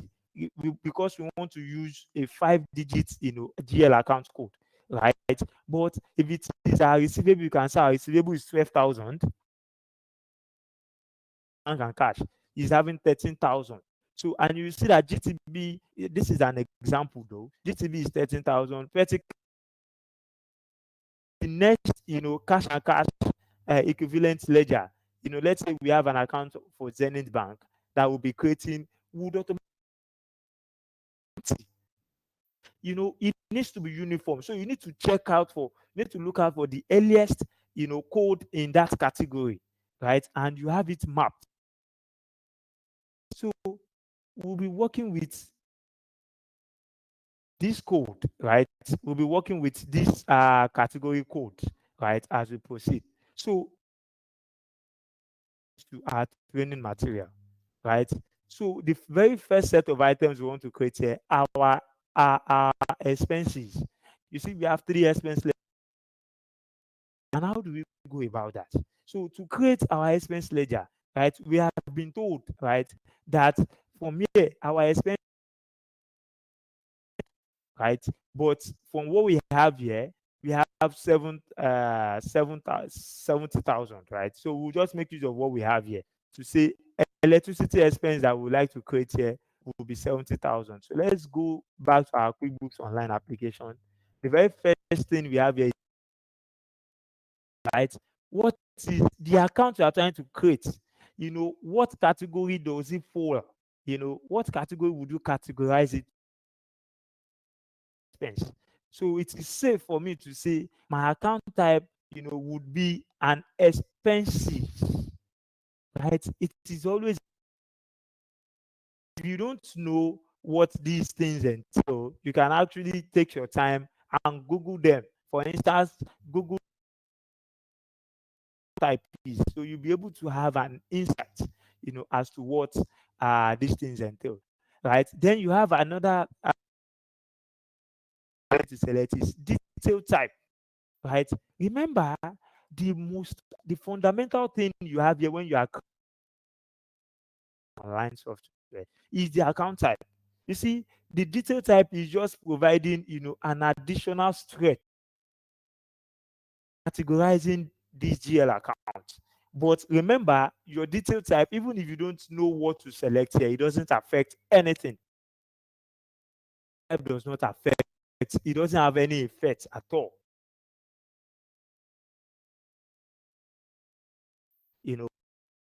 within the software, right? The important here is the account type. So when we get expense, right, it will be wrong for us wanting to create an ledger and we are selecting, our ledger account to be current liability one. And that is why the ledger account, what we are trying to do is the heartbeat of any accounting system. So our detail type, what we can look through to say, okay, what is most appropriate here, right? To select, right? We could look at this and say that, oh, uh, will just be under general and admin expense. Okay, let's say office and general, you know, that is a further category that we want to place it to. So, but then the name, this is the general ledger account description, right? Then followed by the GL account number. So, what is our GL code that we want to assign here, right? It's 700, 10. We can always copy our name to also set out for our description. But then the description we have here is also, aside from the general ledger description, assign further description to the system, right? To say that, oh, you want to note the reasons why you want why you are creating that ledger account. Maybe to say, oh, this account is created to accommodate any expenses relating to electricity, so that other account executive in your firm, when they see that ledger account, they can know, the set of activities that needs to be posted into that ledger. But it's actually not a compulsory field, to be populated. Now, for some organizations that make use of that, do with master and sub accounts, you can actually make to say that this electricity expense is actually a sub ledger account to another ledger. So the system allows you to do that. But for the making use of master accounts or two, right? Okay, here we would easily click on save because we want to create another ledger. So let's just create another expense ledger, right? Okay, same way we just want to modify the name. So the name for this is generator expenses. Yeah. Then we want to quickly do save and new. Then okay. Expenses. Yeah. Code. Then the description, maintenance and general repairs. Okay. Let's make that motor vehicle.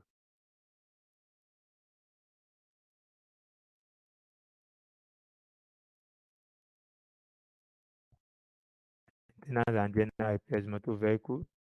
Save and new. Right. Just not to waste our time. Let's create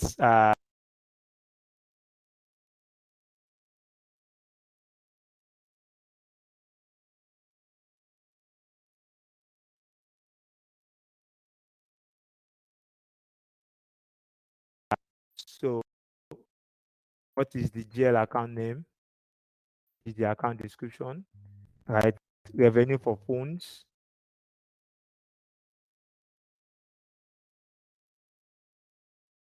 And what's the GL code?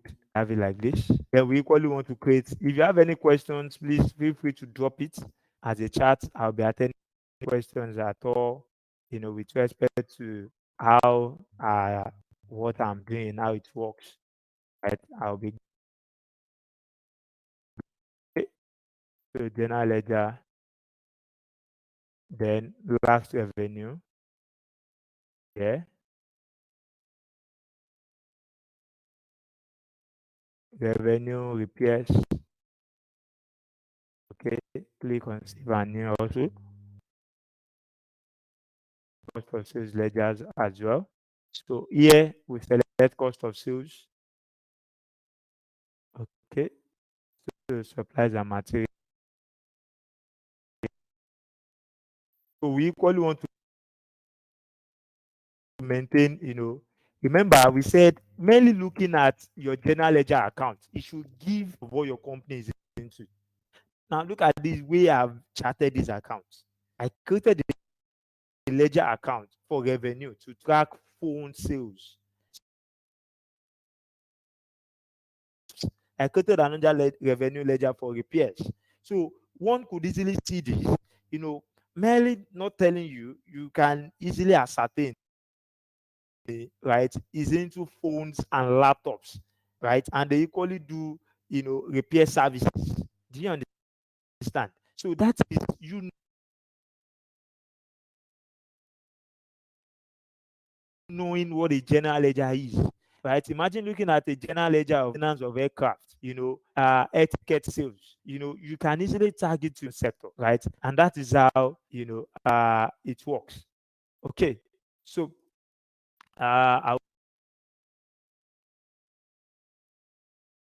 okay, so let me copy this, yes, and that's all. That's all here. No, no, no, cost of sales rather. I was creating cost of sales for phones. Okay, save and new. Then want to create cost of sales ledger for to track laptops related activities so that we can actually match and aggregate, our revenue to our cost of sales product wise, right?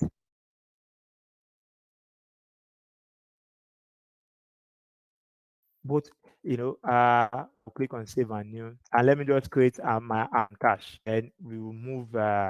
We will answer our questions, then we'll go on a short break. Okay. So now to create your bank and cash, right? Would always be the account type would always be cash and cash type. Could either be bank or could be cash on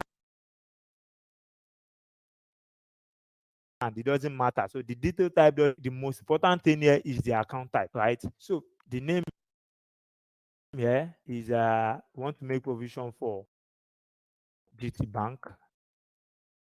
Remember, all your bank and cash accounts will be you'd make the account. That is how accounting software works. All your bank and cash, be it pet cash, main cash, any cash account, you need to make provision for it as a ledger account. So when working with an accounting system, that is how it works, right? So I will do this, and I would want to make provision for Zenith also. Okay, so Zenith, save and new. Then the last two, selling and so we'll do the other part of coin liabilities and fixed data, But for the sake of our time, let's just do this. Save and new. We have cash in hand here. For cash in hand, we can now select cash on hand here.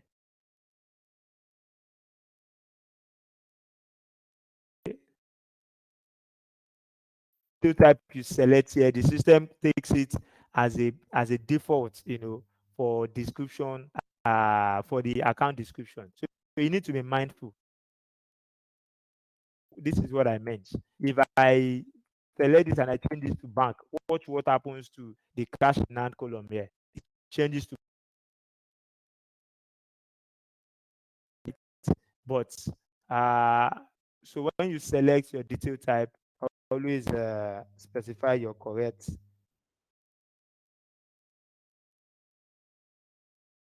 account description here. So here you can do save and new, or we can just do save and close. So we'll do save and close because we want to leave that screen. So you see that the recently created ledger account that we have has GL code. It now has GL account code, right? So it simply means, and what you will be doing also is ledger account that you have here, you have to make out time to assign GL codes there. So that is the only time you would know that and what it takes, to chart an account, and what a GL account or what a chart of accounts actually means in a true sense. Okay, so questions. Okay, yes, established rule or pattern for the generation of GL codes. Okay, so there is no general follow. There is no general rule to follow, but there are only what you have is tips. What do I mean by there is no general? That is this. Now look at this typical charts that I have drafted. This is doing right.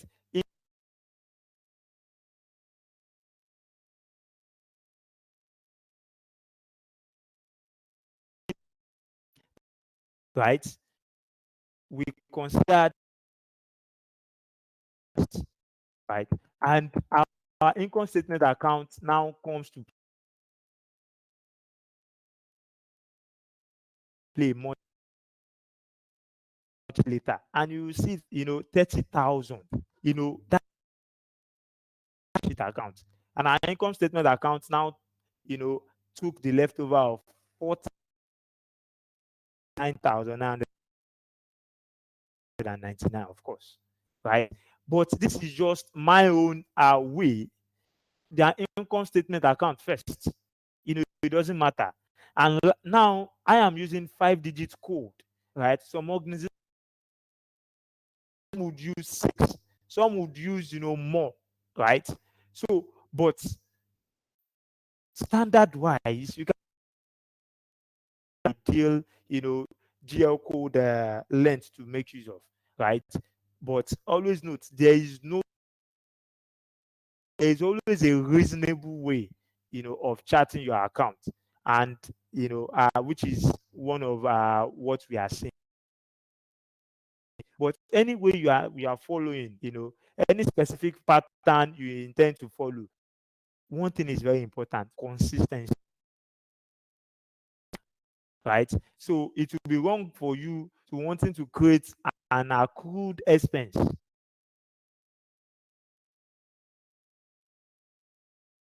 ledger, right? And you are now assigning a code for it of 60,000 something. No, that is you not being consistent. So you need to go to the earliest. So you need to look out for any ledger account that is, you make use of the next, general ledger code. It is you that will still generate it. But just like in my own case, some organizations is in multiples of 100, 50. In fact, some organizations is in multiple of one. They would have a ledger that says, next ledger would say 10,502, provided.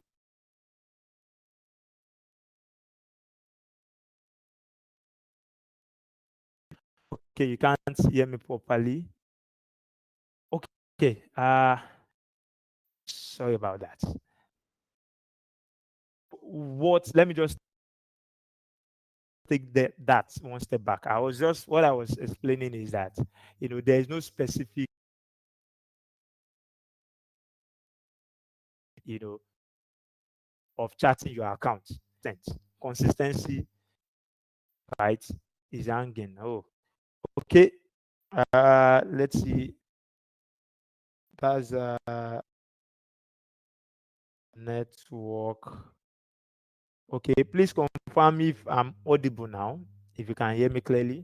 So sorry about Fumilayo. Please confirm if you can hear me clearly. Favor, Victor, thank you so much. Yeah, thank you. All right. So let me just take it one step back. Right. So way, there's no it doesn't have a one way approach to it, right? Be explored, right? But one thing you should note is this, that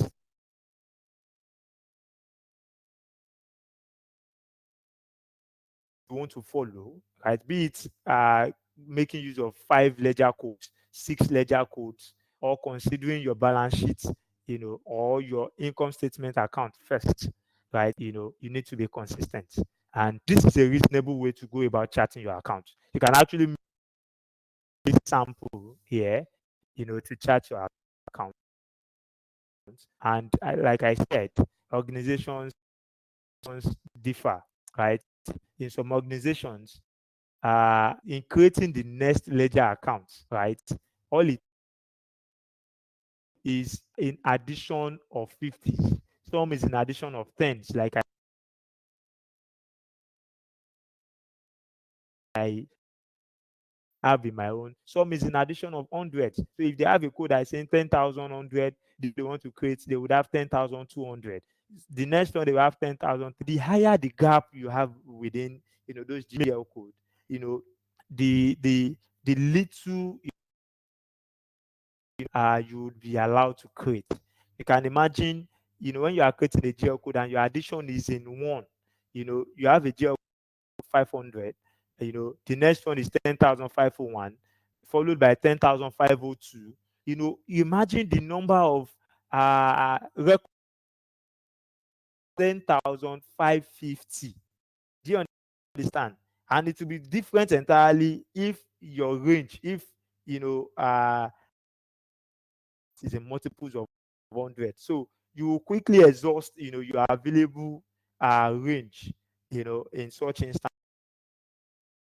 So, but it's as good as there's no one way to it, and it varies, right? Okay.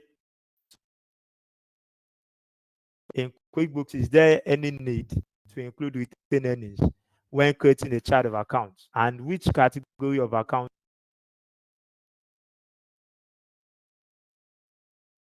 allocate for retained earnings? That's a fantastic question right there. I love that. That's the fourth in QuickBooks. QuickBooks has a retained earnings ledger account. So if I scroll down, right? If I scroll down here, I have a retained earnings ledger account, and it's always, this is the retained earnings ledger account, you know,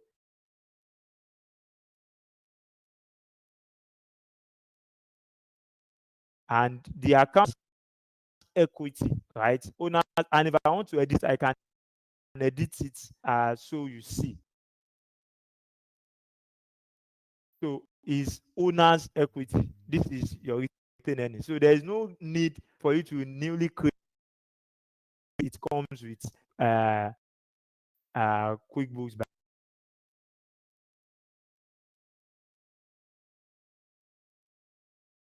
All right. So now, does the default chart of account? Yes, it does. It does. It does. All right. If there is nothing at all, right? This,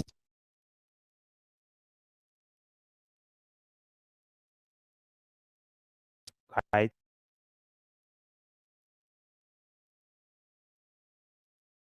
I have seen instances where people will go for interviews, right? And they will be asked to chart accounts. They will ask, what do you understand by a chart of account? And, it's unfortunate that quite a number of people do feel, that aspect of it. And you could even be asked to chart, how a proper account should be, and if I were to be in that shoe, what I just need to look at for is, okay, this company that is interviewing me, what industry do they belong? Are they, for instance, they could be in manufacturing sector. So when I'm charting my account, I know that when I get to my inventory, I would always have my raw material as an inventory ledger. Anyways, I would always have my finished goods, right? So when you chart that and you assign a that would know that, no, you are on top of your game and you really know what you are doing, right? So on, yes, we would make, yes, of course, we would make use of would make provision for the also, and we'll share them with you. Just at the moment we are done with today's training, we'll share today and always make use of it and make it as a reference in preparation for tomorrow's really needed for you to be present here so that you can easily ask questions and follow the class, as it's. So, on these notes, I would want us to go on the ourselves. I know we've said a lot. We've we are also trying to gather a lot. So let's go on a very short break. Let's take some water, take some coffee, have some, just to relax our brain. Let's walk around a bit, right? So let's go on the let's come back by 2:30. This is 2:19. So I will be starting the class back by 2:30 time, 2:35. By 2:35 p.m., let's come back to the class. And it promises because we are just starting. So now we've created our general ledger account. We'll be looking at how do we make provision for always one specific area that companies, needs to be very, very delicate on, right? And for you, that is an accountant and also a software accountant or a business person, okay, this is what a typical system will give you. Specific things we need to look out for, right? We'll look at that, after the break, and we'll be looking at information, and of course, starting with transactions. So we see a couple of business scenarios. Document you raise when you are in a typical scenario. So we'll look at all of that, and it promises to be much more the time so far. So I hope to see us by 2:35. Like and it promises to be much more exciting as we proceed. All right. So in the meantime, if you have any questions, keep dropping them. I would always attend to them. And thank you so much. Questions. So feel free to drop any questions at all. That's why we are here, right? That's as much as possible. All right. So I would attend to those questions, while we come back. So thank you. See you by 2:35. Okay, so welcome back from that short break.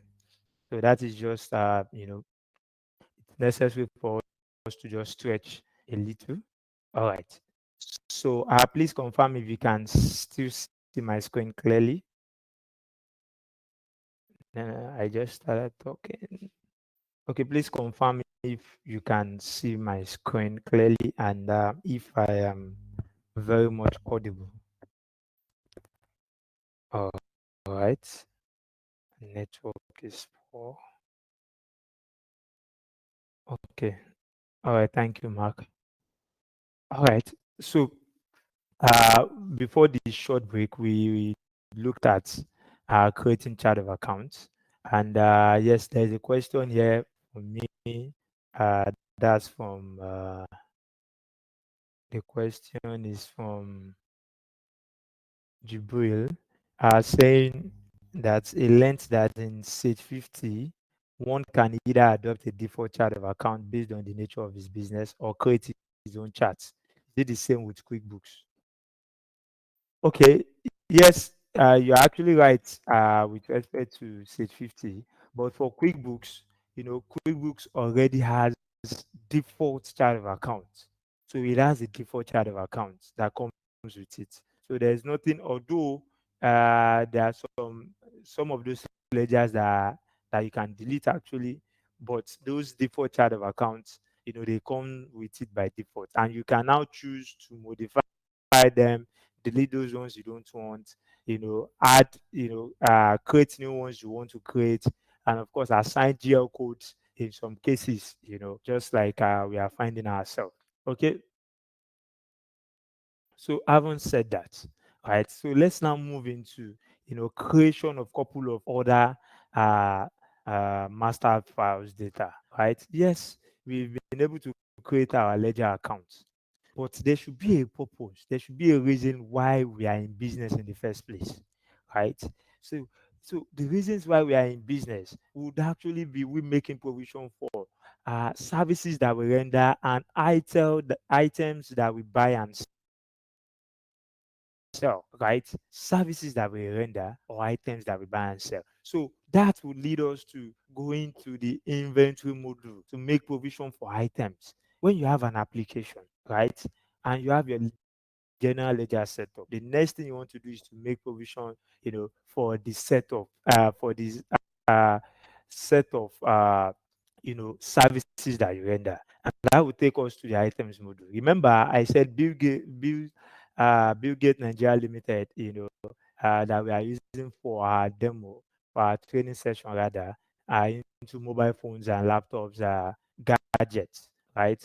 So, that being said, so let's now go in detail, right? Here we have, couple of informations as to the items that we deal in.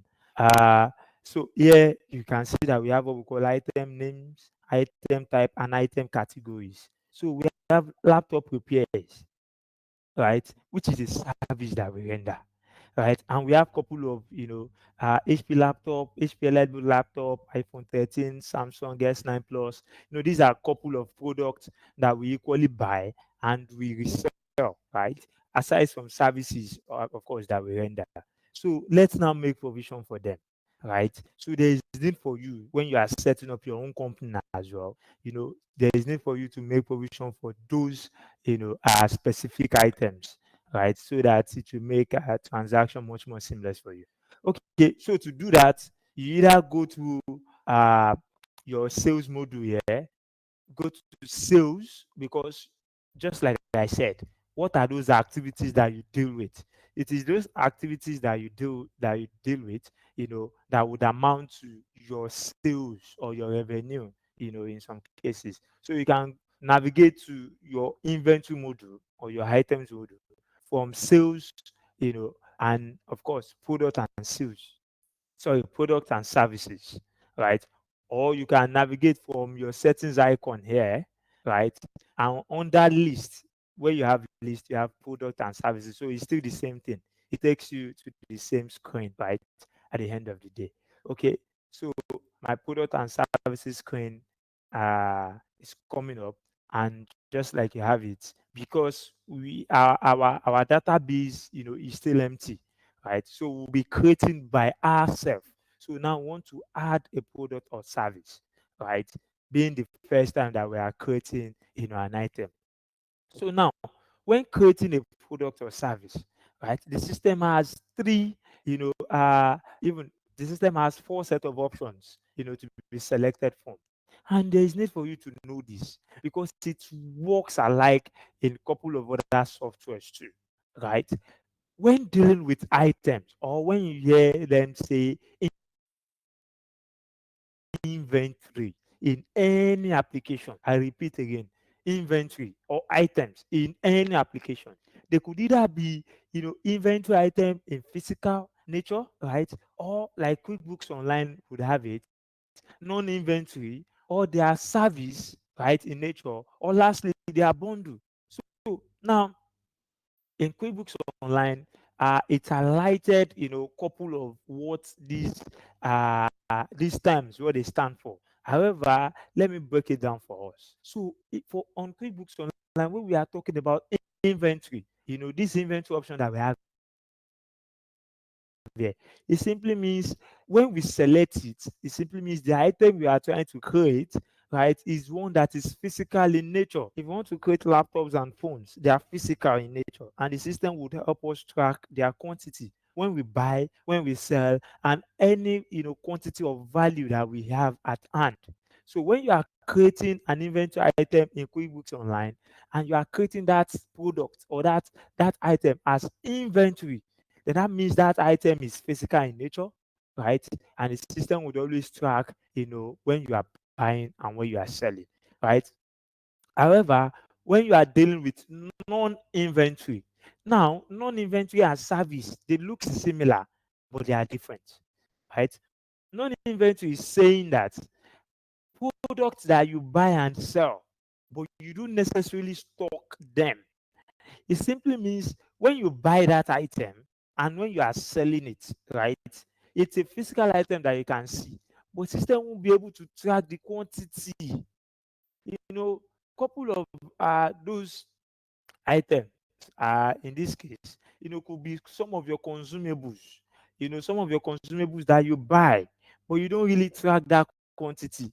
Let's say you buy some set of paper rims, stationaries in your office, and you don't want to really be tracking, okay, we bought 5 cartons and all, because that's not your day-to-day selling activities, right?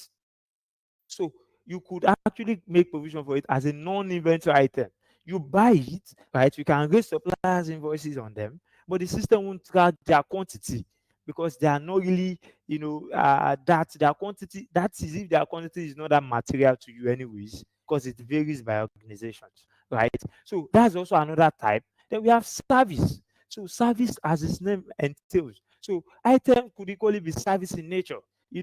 Just like we have laptop repairs, laptop repairs, customers would always walk into our firm, right? And we do render laptop repairs. Laptop repairs is a service. It's not a service that you can actually count, right? So we can create such as a service, right? Let's say we are a consulting firm, right? We can create consulting as a service item. So the essence of doing that is to allow the application, allow us invoice customers, with this set of services, right? And of course, bundle, unlike every other one that I've explained earlier, bundle is just like a pool. It's a pool, like POOL, right? Is a pool that you can always add 2 or more items, in a pool. Let's say we sell systems, and of course, we do sell desktop systems. Imagine when you are selling a desktop computer, it comes with, if it's not a 3-in-1, desktop computer, anyways, it comes with its monitor, its keyboard, its mouse, and this could be regarded as separate, items. But we can now create, a bundle to call it desktop computer system. So in it, we would have created, individual item, mouse, keyboard, monitor, CPU, and every other thing, that would entail, or that would make up a computer system. So we can actually create them as individual items, then create an item bundle, and insert, all of these, items to a bundle, so that when we are invoicing, if a customer should walk in today and if they should purchase, a desktop system from us, rather than, clicking and finding mouse, selecting differently, selecting keyboard differently, selecting monitor differently, you can actually select the bundle called computer system.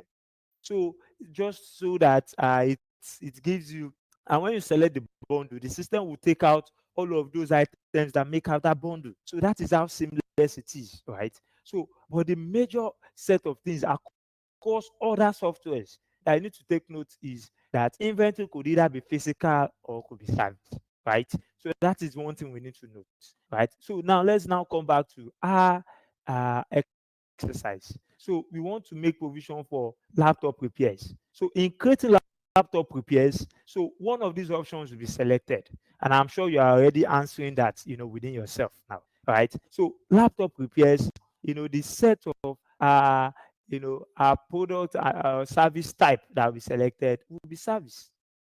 Yes, will be service.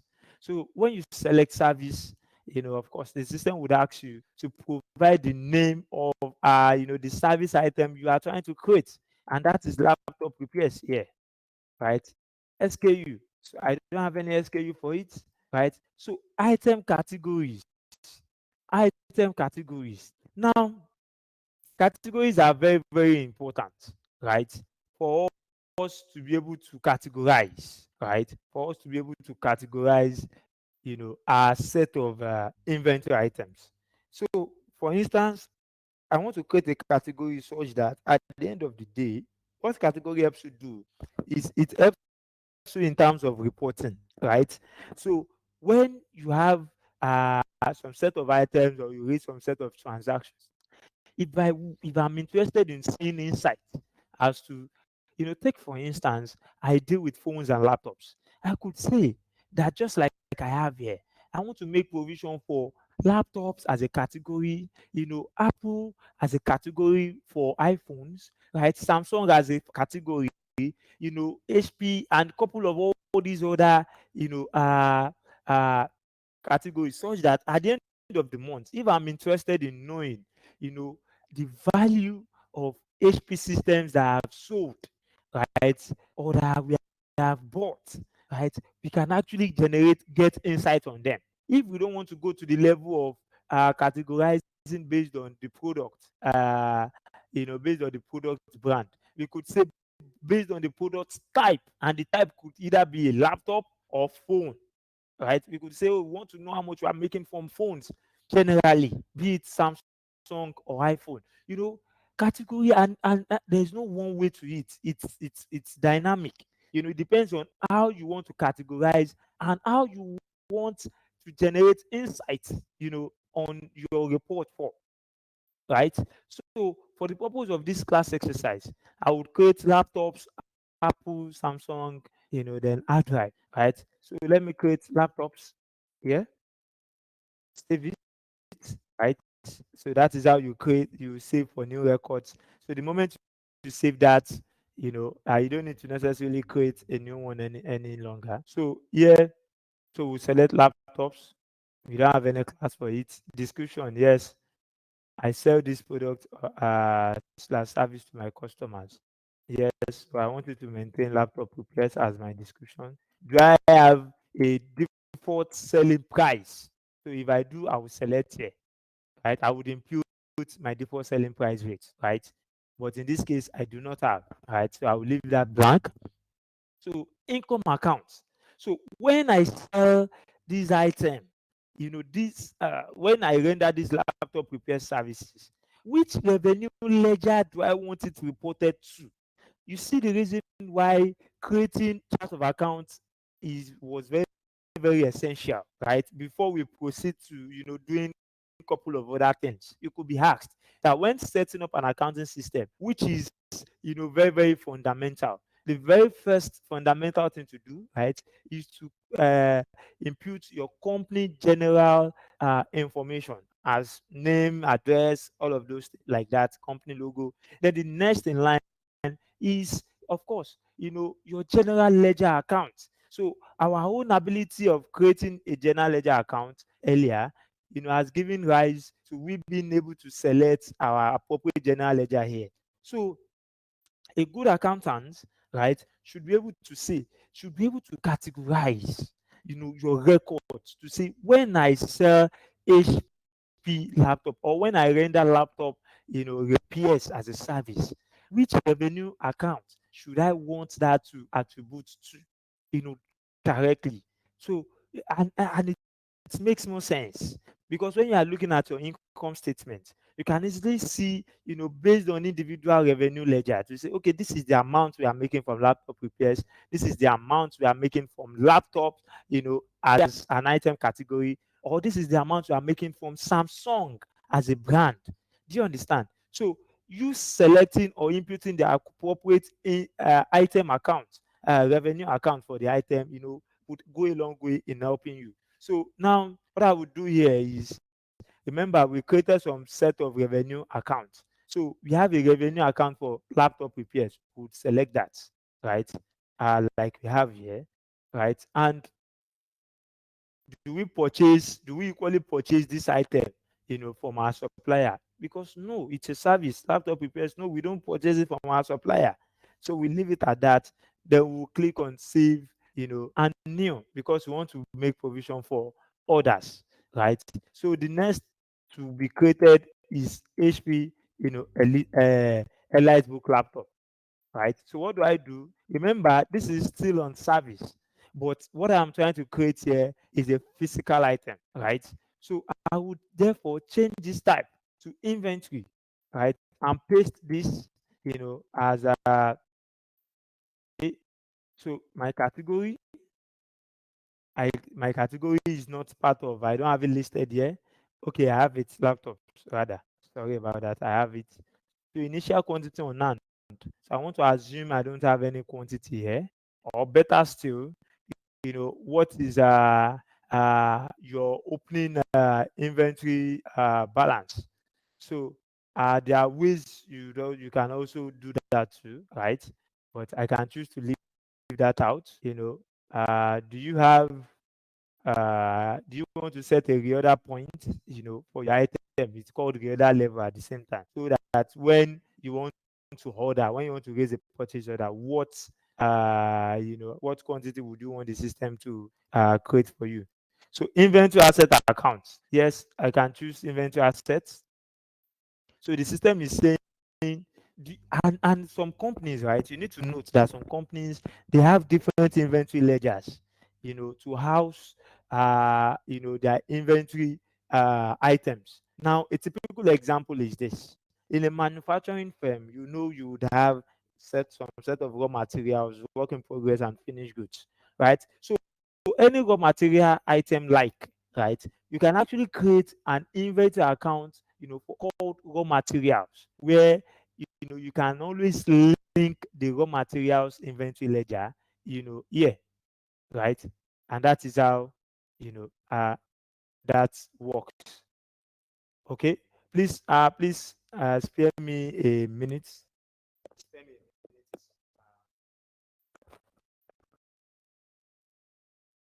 a minute. Okay, there is need for me to just go one step back. So let's create, an additional supplier information. Okay. So let me come here. I said to navigate to our supplier screen. From the expenses module, go to suppliers, right? And of course, from the supplier screen, right, you want to create a new supplier. So let me use information relating to myself. Let me say Aziz Nigeria Limited. So is our vendor. Okay. And email. Let's say this is aziz@gmail.com, right? So phone number, at company address. So let's say this is to uh, Eja Road, Lagos, right?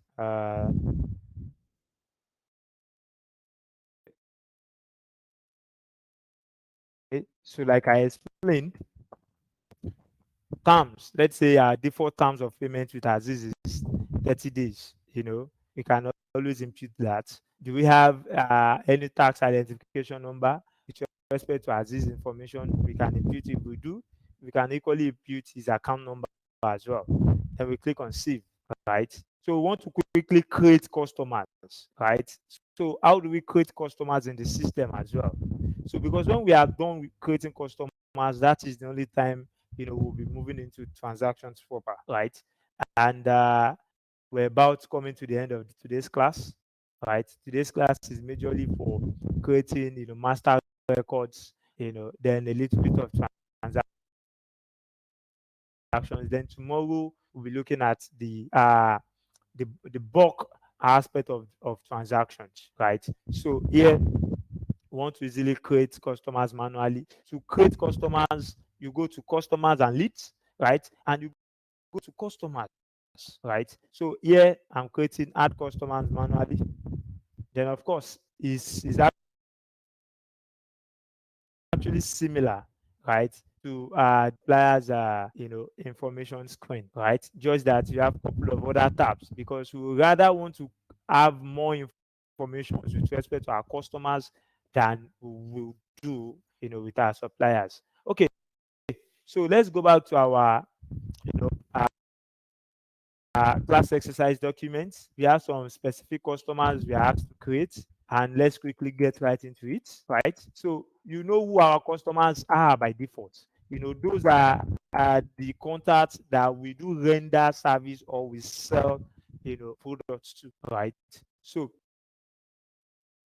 name, the contact address in displayed here, my email also, and phone number. So this is the email address. This is the phone number. So for your customers who would want to keep their email information, their phone numbers, because it will be very, very, very useful, and it makes it more easier for you to reach out to them, right? At any time you desire, that to be. So I haven't done that. So here, let me just say this is Ikeja, Lagos, right? So now another beautiful thing that QuickBooks Online adds, it has a functionality called, sub customers, right? Just like what the QuickBooks Desktop has also, right? You can create a customer, and the customer would actually be a sub customer. What do I mean by this in practical sense? Take for example, right? We have uh, uh, MTN Nigeria, right? MTN Nigeria is a company, that has head office situated somewhere, but then they still have a couple of branch offices. And let's say we service and they are our customers, right? It could be that when we are rendering service or when we sell to individual branch, right, we record our expenses in that branch name, right? And when payment is being made or when we want to generate customer statements, it is possible that we do generate that in the head office name, right? So when you do that, right, when you do that, or let's say head office always make payments, with respect to individual branch amounts that they are owing. So they could call you at head office to say, oh, what is our bill, for the month of November? And you want to compile everything together and send to them over at the head office. And you will be expecting just one payment. So should you have that kind of scenario, that is what, this sub-customer functionality is all about. Now you could now create, MTN as an head office and create a couple of all these other branches as individual customers too. But they will be tagged as sub customer to the MTN's head office, right? So that at head office level, you can always generate statements and you can equally, raise receipts and invoices to their name, right? So that's one of the beautiful feature that QuickBooks Online has, and which it has to offer. Okay. So, but for the purpose of our training, we won't be, going deep into that, right? So do you want to keep any notes, payment and billing? Do we have a default terms of payment with respect to this customer? If we do, we will specify, right? So is there any attachment that we would want to, upload with respect to this customer, right? If we have, we can always upload them. So in the absence of any, we can click on save, right? So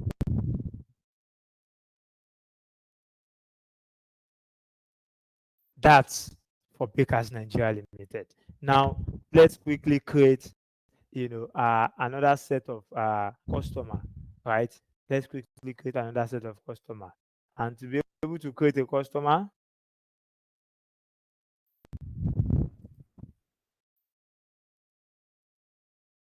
new customer, right? Quickly, let's move very fast. Okay. Okay, so what other information? We have this as address,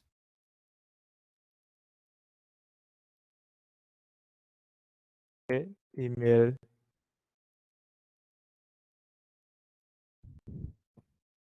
and telephone number,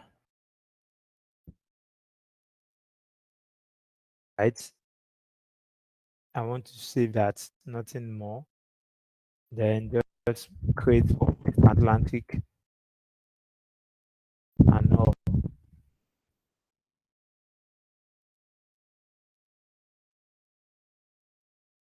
Okay,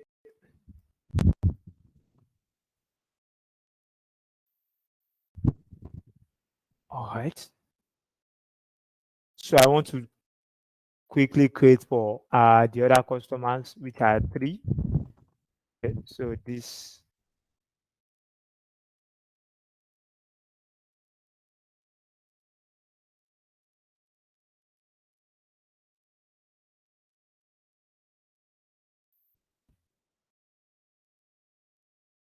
okay, so the email address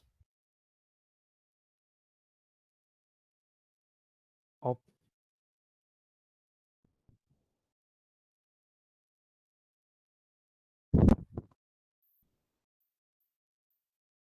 So the phone number, Progress Limited.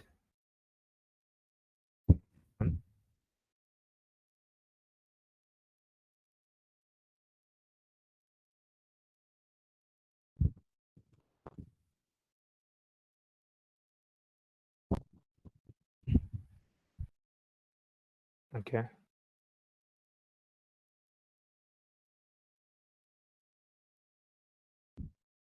His address. Okay. Email. Okay, let me do this to make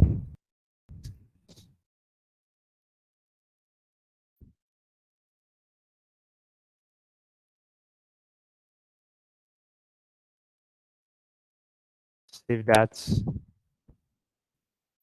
Let me do this also.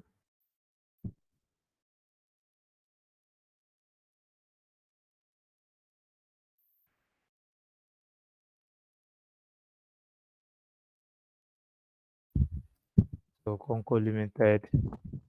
Come in here. That is the address. An email and phone number. Come in here. Okay. And that's all. All right. I'll click on save. And that's so I've been able to create my master file record. Right, and that is the procedures it will take, right, when setting up an account, any accounting system. Right, look at the flow. You create, your company's general information. Right, you proceed to setting up a couple of defaults. Right, after that, then you move to setting up general ledger accounts. Haven't said that, then you proceed to your other master files, which is item inventory. Right, from inventory you go to suppliers, because it's a chain. You should be able to have something you are dealing with, before you would have suppliers that would supply you. Right, then when you have suppliers supply you, it is until then that you would be able to have customers. Right, so that is the chain, that is the flow. But anyways, you can still go, it still goes either way. You could create your customers first, then followed by your suppliers. But if you want to really be make it go seamless, then it could follow the initial pattern that I have outlined. Right, but then it could be either ways. Do not forget. Okay, so now that's been done. Right, we can now proceed properly, into transactions. Right, into transactions. What is the essence of creating, a software to be able to manage your business? Is that you want to be able to do transactions and generate, meaningful reports, right? And that is what would lead us, to transactions proper, right? And just like I said, before you sell, you must have bought, right? So that is why there is need for us, to look at suppliers related transactions, right? Let me highlight to you a couple of transactions that we'll be looking at. If I click on my new button here, for customers, I have invoices, receive payment, estimate, credit note, sales receipt. These are what we'll be walking us through. And we're looking at scenarios that would warrant all of this, right? Also for vendors, we have expense check, bills, pay bills, purchase order, right? Supplier credits. We have credit card credit. Then, of course, we have bank deposit, bank transfer, journal entries, statements, inventory quantity adjustments, and the likes. And these are just few of so many informations or so many transactions that we'll be doing, which will then translate to our reports, right? So, if there are any questions as at this stage, I can take them, right, before I proceed. So, I hope I'm very much audible, please. Please confirm if you can hear me clearly, and so that I will be sure we are on the same page.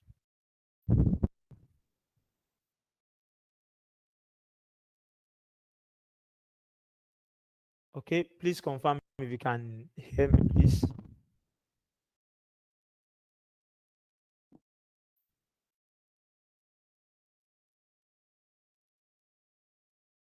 Okay. Okay. All right. Thank you so much for that. So, all right.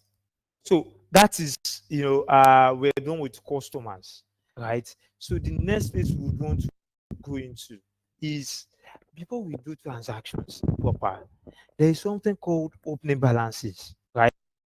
Because of time would not permit us to look extensively into it. But I just want to introduce that term, opening balances, to us. For some of us that are just, that must have been hearing it, but don't really know how it works, when it comes to accounting systems, right? There is a term we call opening balances, right? We have opening balances and we have closing balances, right? Right. So I would explain to us the relationship and the difference between these two, right? Before we then move ahead. Now, what are opening balances? Typically, you would realize that at the point of creating our inventory items, right? It got to a stage I was imputing opening quantity and I was imputing opening dates, right? The reason for that is this. Remember, we are configuring, our QuickBooks Online software as at today, which is in December. But in reality, it could be that we've been in business already. We've been transacting, right? From January 2022 till date, right? But we are just making use of QuickBooks now, right? Then simply means I haven't created our master files. There will be need to do what we call opening balances migration.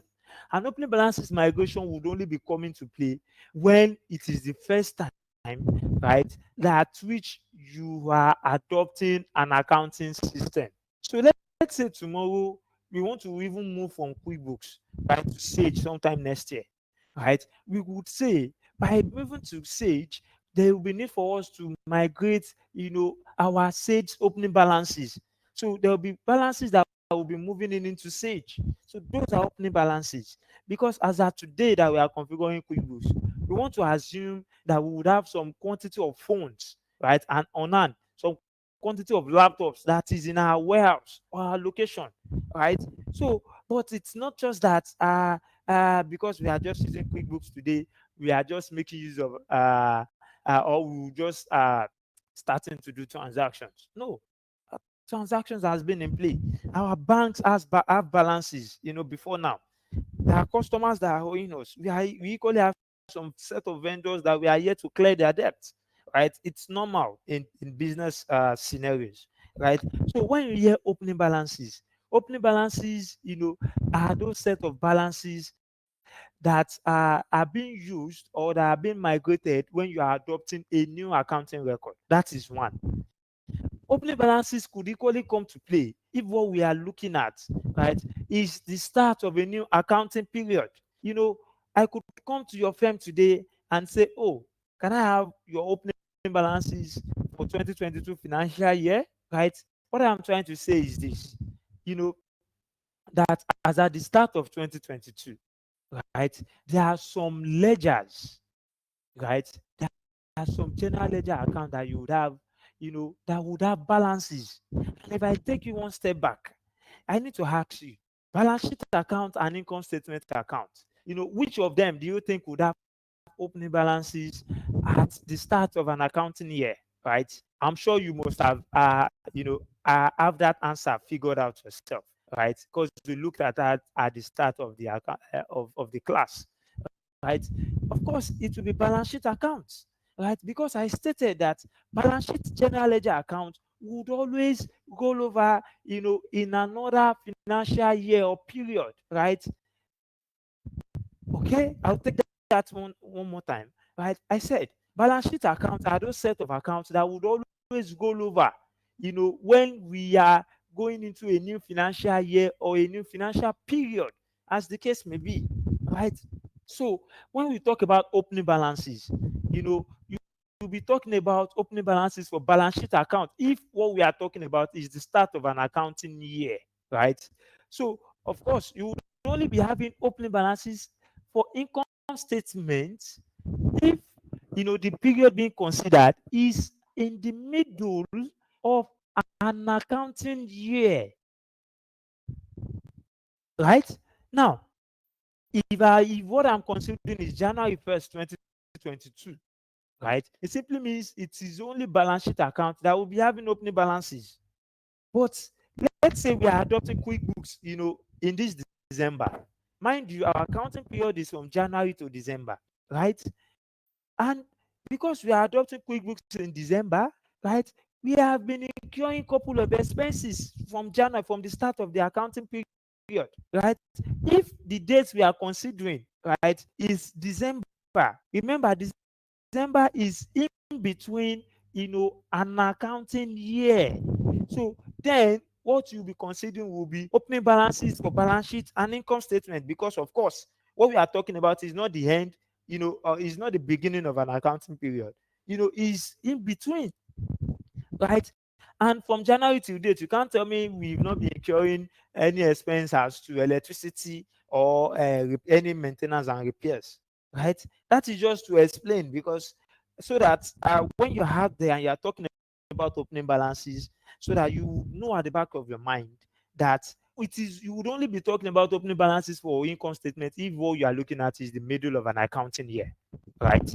But when if it is the normal opening balances, which is always at the start of accounting year, then the account you'll be looking forward to a balance sheet account. And that is how it works, right?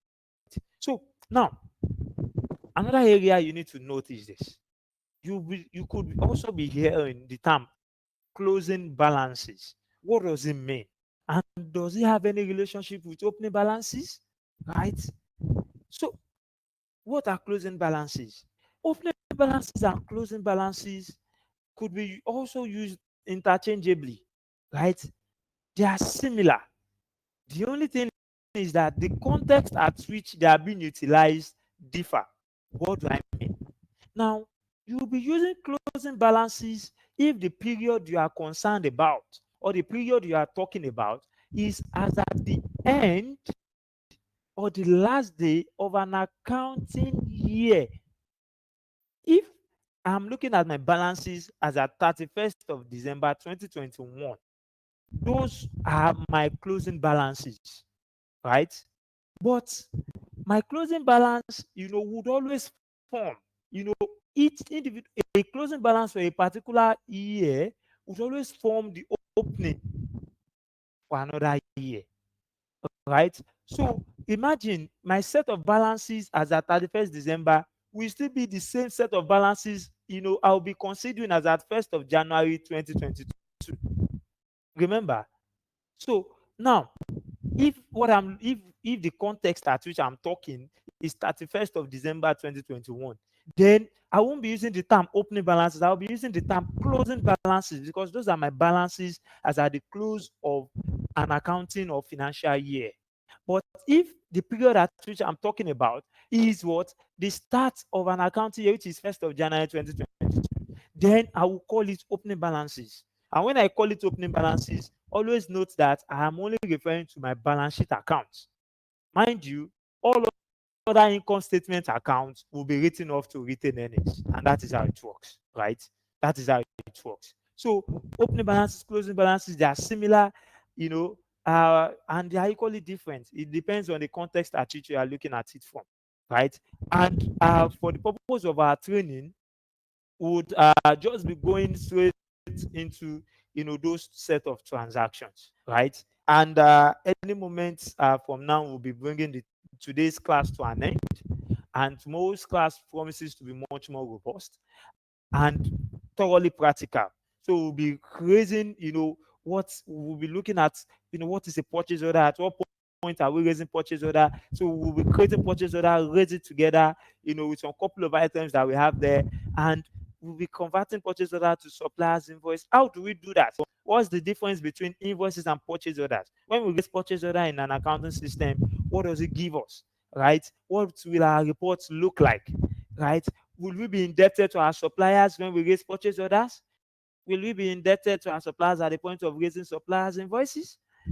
what happens when we raise payments? How do we even raise payments? Within say QuickBooks Online accounting software, right? And at the end of the day, are we able to do our customers related transactions? How about banking? How about doing interest within the system? How about paying for expenses and the likes? Doing bank transfers within the same bank. How do we do that? Those aspects, would actually be looked at tomorrow. So tomorrow will be much more practical and explicit, right? Yeah, it's tomorrow's class promises to be one that you wouldn't want to miss. I implore you not to miss it, because there's a whole lot of things we'll be looking at, and we're looking at practical and typical business, scenarios, and how these scenarios are being treated in the business world, right? Not just about academics, right? But then in a typical business world, how do they treat them, and how do the reporting looks like? And you now see the beauty of all of these master files that we've been creating and categorizing. We'll make use of categories and classes, like I explained earlier, right? And it promises to be much more interesting, right? In the meantime, if you have any questions for me, you can actually drop them, right? And I'm sure you must have learned a couple of new things, right, in today's class. Starting from what QuickBooks Online is all about, right? The differences of between an accounting system and an ERP system. Remember, we looked at that. We looked at setting up our company, right? We looked at setting up, defaults and putting in place, right? Configuring our companies in a QuickBooks Online environment, right? We looked at, similarities and differences between the QuickBooks Online and QuickBooks Desktop application. We equally showed us, right? And we looked at also, what a chart of account is, right? We charted an account together. We created some set of chart of accounts, right? And we looked at how we can assign GL codes to, ledger accounts. Those are part of what we looked at. And we equally created inventory items. We looked at areas as to the kinds of inventory items that we have, the differences, and what period or what scenarios do we get to use a couple of them, right? We looked at that too together, created suppliers, created customers, because why are we doing that? We are doing that in a bit to get our system ready, right? And I can tell you categorically that our system now is now ready, for our set of transactions, and it promises to be much more interesting, as we proceed. So if there are any questions for me, please drop them. I can always attend to them before we call it a day, on today's class. All right. So please, if there are questions, please drop it. And while you do that, please remember that we are Droidedge Consulting, right? And we are a team of software consultants, business management software consultants. We configure CRM applications, accounting and ERP systems, and of course, we do put in place automations and integrations, right, between any system at all. And we configure QuickBooks Online, Sage applications, QuickBooks Desktop, QuickBooks POS. These are quite a few of so many, and we equally, we are Zoho partners, right, in Nigeria. So we equally configure Zoho books, Zoho inventory, Zoho systems. Talk about a couple of Zoho systems, and we equally do that too, and we render training on such also.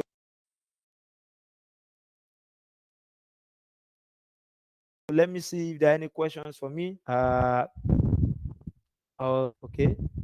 Seems no questions for now. Okay. All right. So if there are questions, you can still drop them. So we take them here. In the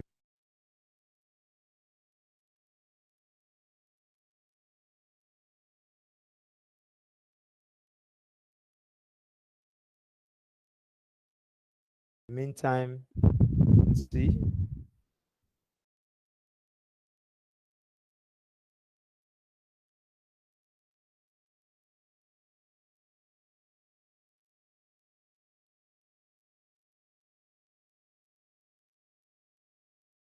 We'll be sending you the moment we are done with this class. We'll send this video lecture, right, so that you can always go to it. Yes, you can always. Yes, we'll do that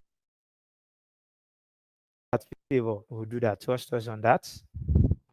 Yes, after the trial period, yes, you still have access to the application anyways.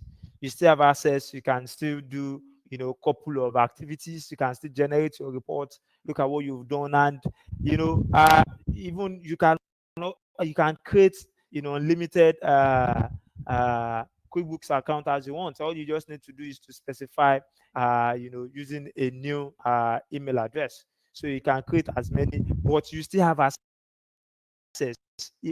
after the trial period. You still have access. You can still log in, do quite a number of things. Do quite a number of things. So you still have that such at location. Okay. So in the meantime, if we will be creating a WhatsApp group actually, where we'll be looking forward to our feedback also. Right. So the WhatsApp group is to encourage collaborations amongst and make communication seamless between us and you. Remember, we promise you that there will be room for post training support, where even after watching the video or while practicing on your own, if you have any challenge whatsoever, so that you can always feel free, to reach out to us. Okay, so on a final note, before we close this class, before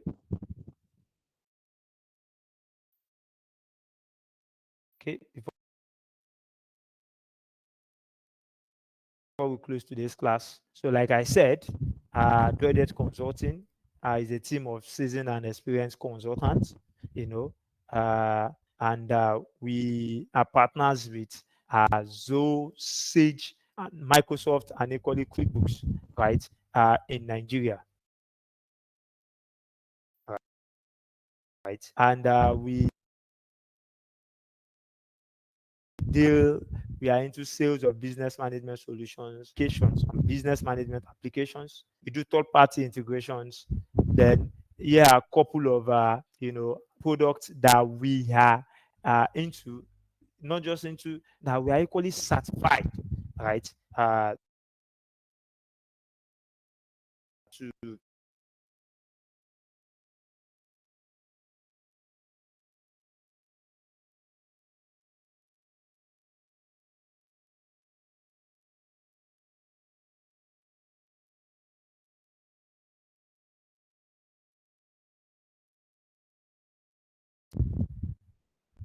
so would look forward to response from the class. All right, thank you, everyone. Really appreciate your time during today's lecture. We want to believe that you've learned quite a lot of things from our facilitator. Uh, Thank you so much for joining. So by this time, 12 o'clock tomorrow, the training would also, we would be doing the second part of the training. We'll be concluding, like he said, on those important aspects, which are the transactions. So we'll be expecting to see you guys. And like he said, also, we'll be creating a WhatsApp platform where we can all interact and also share minds. So we would be using the WhatsApp platform to provide support for you directly, should in case you have questions. All right, thank you so much for joining. We'll be taking our leave now. Bye for now.